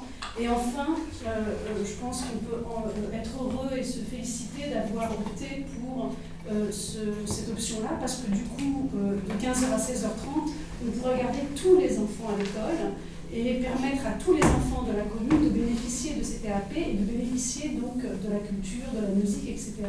Et donc on en revient en tout cas aux objectifs, aux fondamentaux de l'école républicaine, c'était de permettre à tous d'accéder à ce type d'activité qu'ils ne pourront peut-être pas faire si on avait maintenu le projet initial. Donc voilà, rien pour toutes ces raisons, en tout cas, je vous remercie, Madame Vétens. Merci. Il y a d'autres interventions, Madame Franck, vous allez parler. Comment dire, je suis très... Enfin, on peut penser ce qu'on veut de ce décret. Je pense qu'il y a beaucoup de choses à dire par rapport à ce décret. Il n'empêche que toujours penser l'éducation d'un enfant en termes de coût, ça me choque. Un enfant qui va bien, qui est correctement éduqué à l'école et à la maison, sera un adolescent qui ira bien et ensuite un adulte qui s'intégrera dans notre société et donc qui potentiellement ne coûtera pas. Donc, bon, oui, l'éducation coûte, ça c'est sûr. Elle rapporte au bout du compte. Et d'autre part, l'enfant qui arrive à 7 heures et qui part à 19 heures ne passe à l'heure actuelle que 6 heures avec un enseignant. C'est-à-dire qu'il est pris en charge par la mairie de 7 heures à 8h30, de 11h30 à 13h30 et de 16h30 à 19h. Si vous comptez, ça fait presque autant de temps de prise en charge par la municipalité que par l'enseignant. D'où la responsabilité des municipalités actuellement. Alors là, c'est sûr que ça se complique, mais je pense qu'effectivement, Françoise, vous êtes arrivée à un bon compromis, à quelque chose qui, à mon avis, fonctionnera bien, puisque comme tu le dis, Fatima, 2 fois 1h30, ça permettra aux enfants d'accéder à de vrais projets éducatifs, même si ce ne sont pas des projets pédagogiques, des vrais projets éducatifs, avec des enfants qui continueront à se construire en dehors des temps scolaires. Bravo. Merci. D'autres remarques ou interventions concernant cette délibération? Non? Eh bien, je mets aux voix. Y a-t-il des voix contre? Des abstentions? À l'unanimité, je vous remercie. Alors, et si on faisait un peu de musique? Et je passe la parole à M. Henri de Mérignac. Alors, proposition d'évolution tarifaire pour la rentrée scolaire 2014-2015. Donc ça concerne l'école de musique avec ses différentes activités. Vous avez ces différentes activités qui sont détaillées dans la proposition de présentation. L'école de musique ou le conservatoire de musique est gérée par une convention tripartite qui fait que les tarifs doivent être homogènes entre le conservatoire de Melun, du Mets-sur-Seine et de Volpény. Donc, il a été proposé par la Convention de relever de 2,5% l'ensemble des tarifs.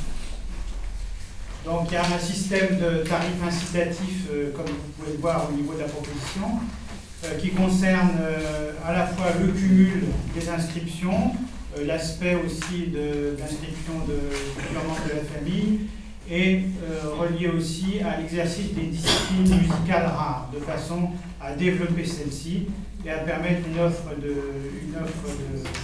d'instruments qui soit variée et permettre ensuite une utilisation en orchestre de manière beaucoup plus intéressante.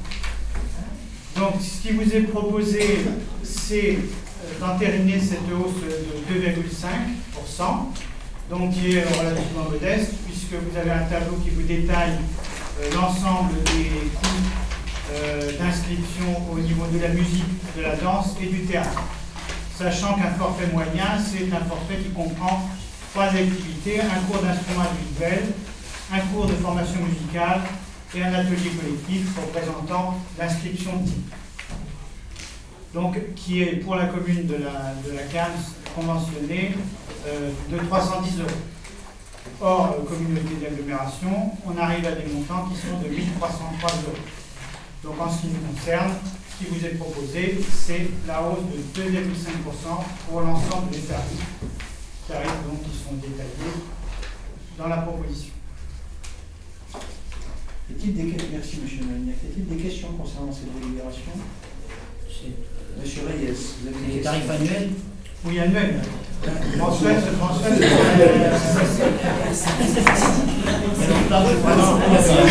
Les tarifs sont annuels et l'inscription est annuelle. C'est-à-dire qu'il y a forcément un engagement sur l'année au niveau des tarifs.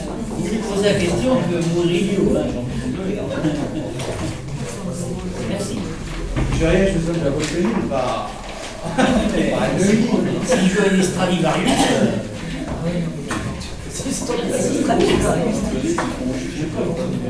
Bon, en tout cas, ce qui fait rêver, je dis pour nos concitoyens qui sont dans la salle parce que les fameuses disciplines rares pour nous faire rêver. D'abord l'accordéon. Je suis un inconditionnel de l'accordéon et c'est vrai qu'il est de moins en moins pratiqué, c'est un très bel instrument. Vous avez le corps d'harmonie, l'orgue, le tuba, le basson, le clavecin, le hautbois, la trompette et enfin un film célèbre, la viole de bois.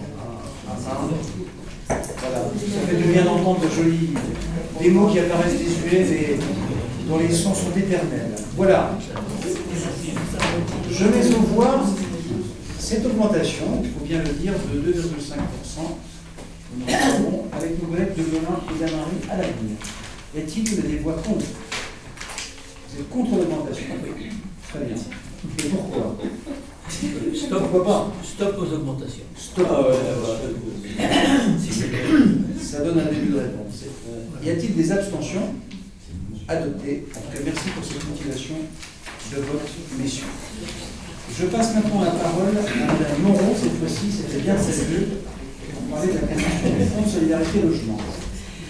Donc, il est nécessaire de renouveler, comme tous les ans, l'adhésion de la commune au Fonds de solidarité logement, dont le département a pleine compétence depuis le 1er janvier 2005. Alors, je pense que du fait que nous avons de nouveaux élus, je vais être un petit peu long, mais je pense qu'il est bon qu'on précise un peu ce qu'est le Fonds de solidarité logement et dans quel cas il intervient. Alors, le Fonds de solidarité logement intervient auprès des ménages en difficulté sous la forme d'aide financière individuelle pour l'accès ou le maintien dans le logement. C'est un dépôt de garantie.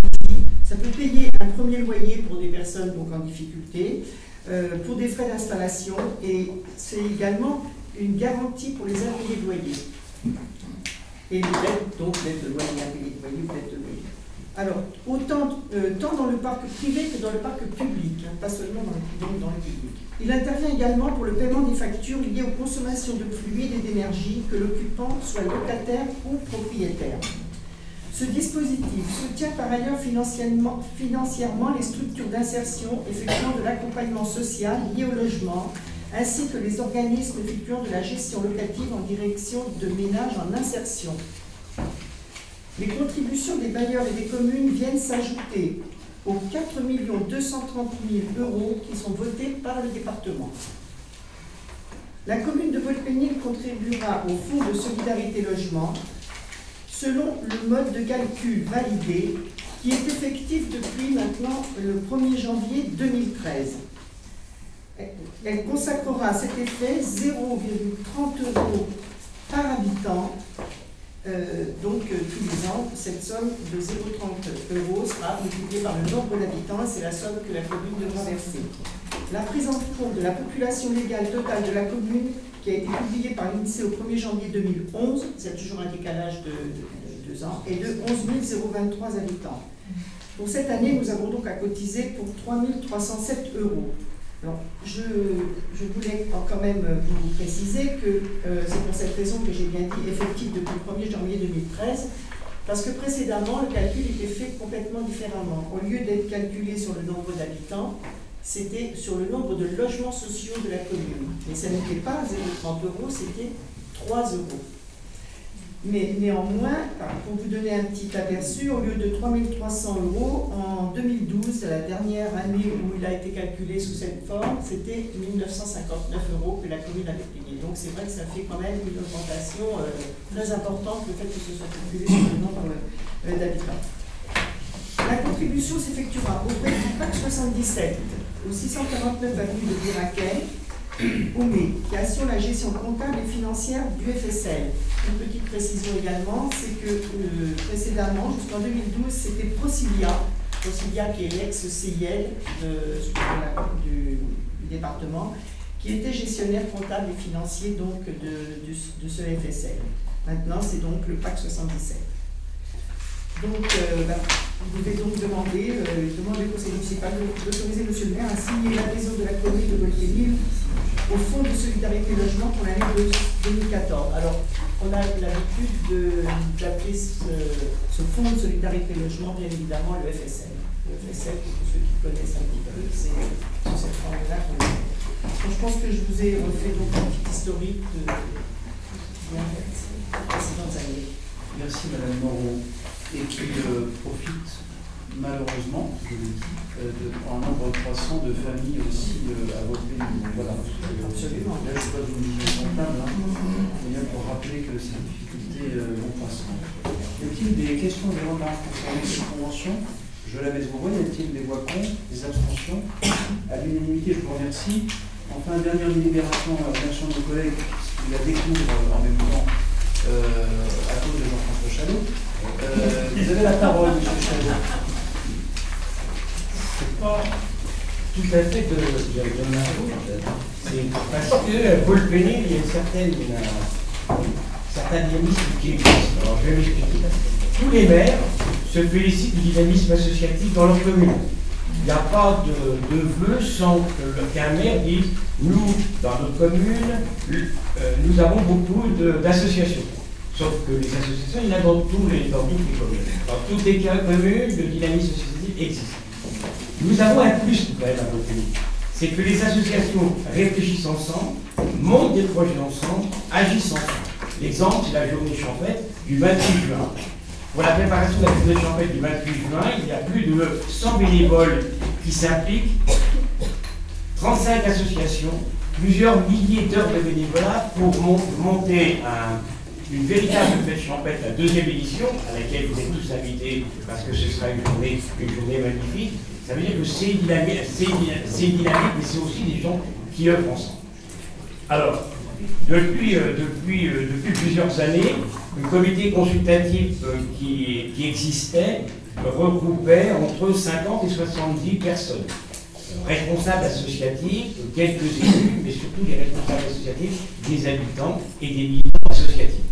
Donc l'idée, c'est de mettre en vie un conseil consultatif, un comité consultatif qui regroupe, comme c'est dans le cadre de la loi, qui regrouperait des élus, qui regrouperait des présidents d'associations et des habitants qui poseraient leur candidature, et ça passe automatiquement au conseil municipal.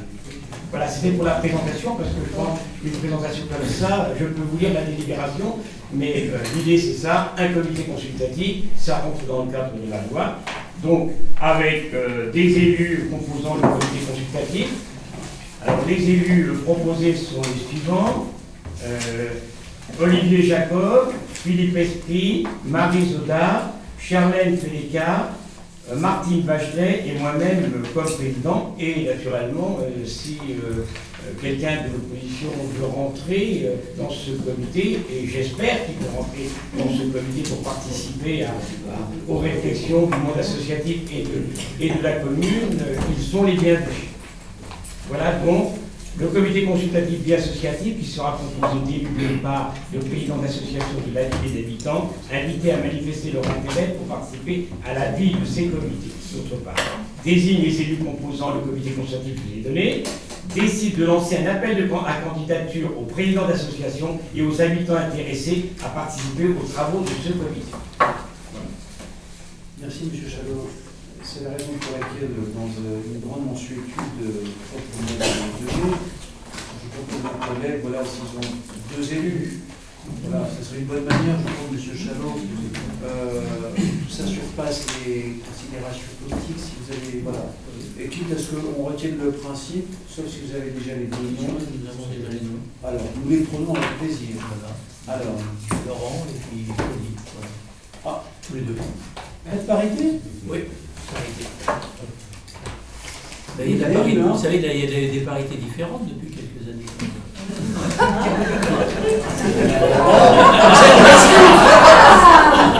C'est vrai, je demanderai à ce qu'on coupe cet extrait, car je ne sais pas. Tu vas parler, ça reste mais c'est filmé, alors c'est par là que ça filme. À chacun son outil, comme on dit. Bien. Voilà, merci. La note d'humour. Écoutez, je le prends comme tel, même si là ça va rumorer. Bien. Plus sérieusement, nous retenons les candidatures de messieurs Robert et Fratola pour rejoindre de droit ce comité consultatif. Je vais juste dire un mot sur les fameux comités consultatifs. Là, la proposition pour une mise en œuvre à la rentrée, et nous l'aborderons dans le dernier conseil municipal. La proposition qui sera faite, mais je vous demande d'y réfléchir, je ne doute pas que vous aurez un avis en la matière, c'est que nous réduisions en fait le nombre de comités consultatifs. Parce qu'ils étaient inégalement fréquentés, et je veux dire autant pour les élus de la majorité comme de l'opposition, mais aussi pour nos concitoyens, quelquefois c'était un peu frustrant, c'était du temps, du travail. Donc l'idée qui vous est proposée, elle est double. D'abord, c'est de remettre en place, dès la rentrée de septembre, le fameux comité stratégique, qui est un lieu ouvert à nos concitoyens qui souhaiteront réfléchir avec nous. Je peux vous dire qu'en bien des circonstances, ça a été utile, sur ce qu'on appelle les dossiers un peu structurants. Tout secteur confondu, tout à toucher au sport, au logement, à l'aménagement du territoire. Donc, nous le mettrons en œuvre en septembre, et je considère qu'il doit être ouvert à qui souhaite y être, parce que c'est un lieu de réflexion. Donc, moi, je propose qu'il n'y ait pas de quota, et que viennent qui a envie de travailler, réfléchir sur l'avenir de la commune et de la communauté.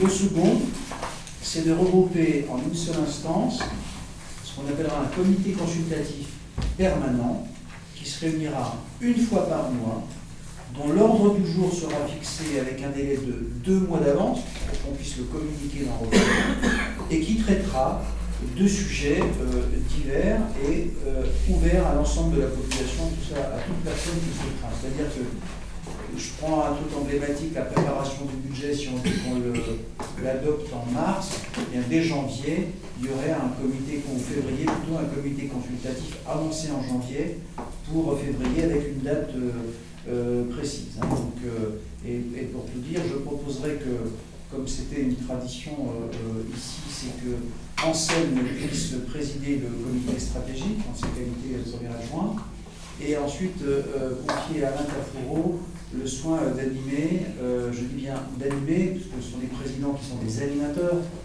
ça ne requiert d'autres qualités que l'équipe et l'animation, le comité consultatif. Voilà, je vais juste faire cette présentation, parce que je sais que certains de nos concitoyens et certains membres éminents de l'Assemblée qui viennent à nos travaux ont récemment et fréquemment posé la question, nous leur devions une réponse. Nous allons terminer avec l'ordre du jour, et j'en reviens aux remerciements. Ah ben il n'y en a pas, c'est un mois sans. En revanche, on n'a pas voté. C'était presque un sans faute. Non, mais on voyait. Alors je vais au voix. Y a-t-il des voix contre en vous présentant des excuses? Des abstentions? Unanimité à laquelle je m'attends. Il n'y a pas de remerciement, en tout cas j'ai quelques petits points divers que je vais partager. D'abord, vous dire que nous avons obtenu donc, M. Manassari de Jean-Paul Huchon, confirmation d'une subvention de 188 754 € pour la restructuration de l'Arcature, et de remercier les services qui ont œuvré et instruit les dossiers, et avec une bibliothèque efficace à Valère Romo et à M. le directeur général. Une information très importante qui nous est parvenue aussi récemment de Madame la directrice académique des services de l'éducation nationale, qui nous confirme qu'il n'y aura pas de fermeture de classe à l'école élémentaire Gaston Raymond, car vous savez autant sur Veuve et Gantier, nous avons eu cette triste nouvelle. J'espère qu'avec les nouvelles constructions, la démographie va s'inverser. Et la bonne nouvelle, c'est que ce qui a été un moment envisagé à Gaston Dumont, c'était provisoire, hein, je crois que c'est comme ça qu'on dit, oui, fermeture provisoire, c'est une autre terminologie. Cette hypothèque est levée. Je profite aussi de l'occasion pour vous rappeler les invités le vendredi 13 juin à 16h30. Je sais c'est un horaire un peu particulier, à l'inauguration d'un lieu qui nous est très cher, qui est le foyer d'accueil médicalisé des Prés-Neufs, vous savez, qui est derrière la Michonnière sur la route qui mène à la SPA. Les élus en seront informés par mail, mais notez déjà cette date, vendredi 13 juin à 16h30. Je pense que il y a de nombreux invités, mais je pense que Madame la Préfète a déjà confirmé sa présence. Enfin, à nos amis de l'opposition, j'ai une bonne nouvelle. Enfin, ça n'a pas l'air de vous. Ça fait plaisir. Non, plus sérieusement. À l'occasion de l'installation de la nouvelle assemblée de la communauté d'agglomération. Et à l'initiative de Volpénil, puisque ce qui a changé, c'est que désormais, on vote, on désigne au moment de l'élection municipale l'ensemble de ses conseillers communautaires. On n'avait pas eu la chance, et de le regretter pour vous, d'avoir de conseillers communautaires. En revanche, dans d'autres communes, il y a des oppositions qui sont représentées. Volpénil a été la première à revendiquer pour les oppositions une présence dans sa compte de commission, mais nous devions nous en tirer les conséquences, et c'est en cela où je dirais c'est logique et cohérent avec ce qu'on a revendiqué au Conseil communautaire, d'en tirer les conséquences au niveau local, et de me rappeler, M. Crapola, qu'en certaines occasions, vous l'aviez souhaité. Donc, à l'unanimité des membres de la majorité municipale, et nous en avons informé hier le nouveau président, sur les 4 représentants que compte la ville au SMEP, nous souhaitons qu'il y ait un représentant de l'opposition, parce que très souvent, je le dis ici, sur les dossiers touchant à l'aménagement du territoire, sur le plus, on avait quelques désaccords. Je pense que vous aviez tort, mais sur l'essentiel, nous nous sommes rejoints. L'histoire nous donnera raison. Mais au-delà de cette petite pique amicale, nous avons considéré que l'opposition avait toute sa place au sein du syndicat mixte, qui est un syndicat mixte qui réunit des élus de la communauté d'agglomération et d'autres territoires. Et même si vous n'aviez sur le papier aucun droit au regard du suffrage universel, voilà, nous vous tendons la main, je dirais, mesdames et messieurs, parce qu'il y a aussi des dames qui sont excusées, et je vous laisserai le soin, nous prenons date, on ne va pas le faire ici, c'est une chose un peu trop sérieuse, que vous désignez entre vous un représentant du SMEP. Et je le dis ici dans cette assemblée, j'espère que toutes les communes agiront de la sorte, et que nous-mêmes, sur d'autres instances, nous aurons la même attitude. Voilà, parce que l'opposition, elle est là, elle existe, elle représente, elle est minoritaire, mais elle représente une sensibilité et des pays vauxois. Donc sur le SMEP, qui est un sujet majeur, qui touche à l'élargissement de nos territoires, voilà, plutôt que de rendre compte ici, nous avons proposé, nous les élus communautaires, à nos amis, que vous soyez représentés, et j'ai déjà indiqué hier au président du SMEP, M. Battac. Mais ça, j'ai fait une bonne nouvelle, et c'était une boutade, mais je crois que c'est utile pour notre commune que vous y soyez représentés. Je prends vos remerciements pour l'ensemble du conseil municipal et pour la commune. Enfin, the last but not the least, le 24 juin, ceux qui ne viendront pas. J'ai pas fini. 24 juin, c'est mon anniversaire de mariage. Et en tout cas, le 28 juin, ceux qui ne viendront pas à la fête ne pourront plus venir dans cette salle. Donc vraiment, je compte sur vous. Je le dis à nos chers téléspectateurs, voilà, 28 juin, c'est la fête champêtre, c'est la fête de la commune, et une manière, mais tout à fait Jean-François, de remercier l'ensemble des associations et des bénévoles qui, sans compter, préparent cette fête. Y a-t-il d'autres questions diverses que vous souhaitez aborder? Alors, je donne la parole d'abord à une dame, vous lui verrez pas l'inconvénient, M. Chapon. Madame Page, vous avez la parole, en français. Merci, monsieur le maire. Donc, indiqué dans l'avant-dernier reflet, le dernier programme cinéma, mais aussi dans le programme des manifestations envoyées par Fabrice, ce samedi soir à 20 h à la Grange, il y a un concert gratuit de musique classique de l'orchestre philharmonique de Schubert-Lingen avec 50 musiciens, à la fois des professionnels et des amateurs.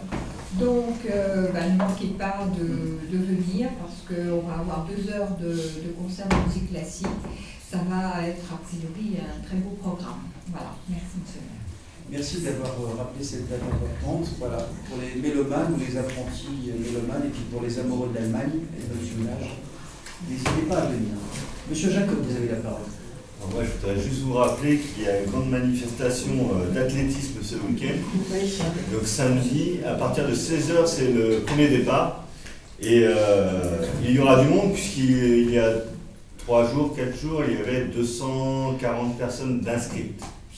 Donc en comptant des athlètes confirmés et des novices et des enfants. Donc voilà, et ce sera en soutien avec la fondation Laurette Fugain. Donc voilà, venez nombreux. Deuxième chose, toujours dans le sport, dimanche au gymnase Gessler, il y a un tournoi de ping-pong. Donc, tennis de table, on va dire. Oui, parce que quand même, là, Oui. là, vous allez fâcher le sujet. Et initiation à tous ceux qui le veulent. Donc je vous donne rendez-vous à Gester. À quelle heure? À partir du... c'est 14h, je crois. Non, c'est avant. Ça commence le matin. Oui, mais l'initiation, je sais pas. À l'initiation, c'est le début Oui. d'après-midi. Le matin, les champions, Voilà. Monsieur Jacob. Oui. Et votre serviteur, dont je rappelle qu'il a gagné 2 fois le tournoi. Ils ont fait exprès de vous laisser gagner, je le rappelle. Et pour la course à pied, Monsieur Pratola, je vous attends. Il y a 2 distances. Il y a 1, 7,5, 17. Le 1, on peut le faire quand même, 1 km. Oui, ça devrait aller. Voilà. Et. Ah, Monsieur Jacob. Et toujours dimanche, donc il y a le vide-grenier. Donc venez nombreux, mangez les crêpes. Voilà, il y aura, le comité des fêtes sera en pleine forme et de bonne humeur. Donc vous Vous l'avez compris, c'est un gros. Merci Monsieur Jacob. Monsieur Pratola, vous avez la parole. Nous désirions à l'avenir avoir la date du conseil municipal, on a un peu plus en avance. Nous n'avons pas été informés du conseil municipal. Nous l'avons appris en regardant les panneaux lumineux dans la ville, c'est embêtant. Comme quoi ils sont utiles. Alors, non, mais voilà, on va dire c'est le début du mandat, c'est rien de dramatique. Mais bon, c'est vrai que pour l'organisation, les week-ends, tout ça, c'est ce qui explique nos absences. Je vous expliquerai pourquoi, mais sur le fond, vous avez raison, Monsieur Pratola. Et dans la foulée, le prochain conseil municipal, c'est quand comme ça, Eh bien,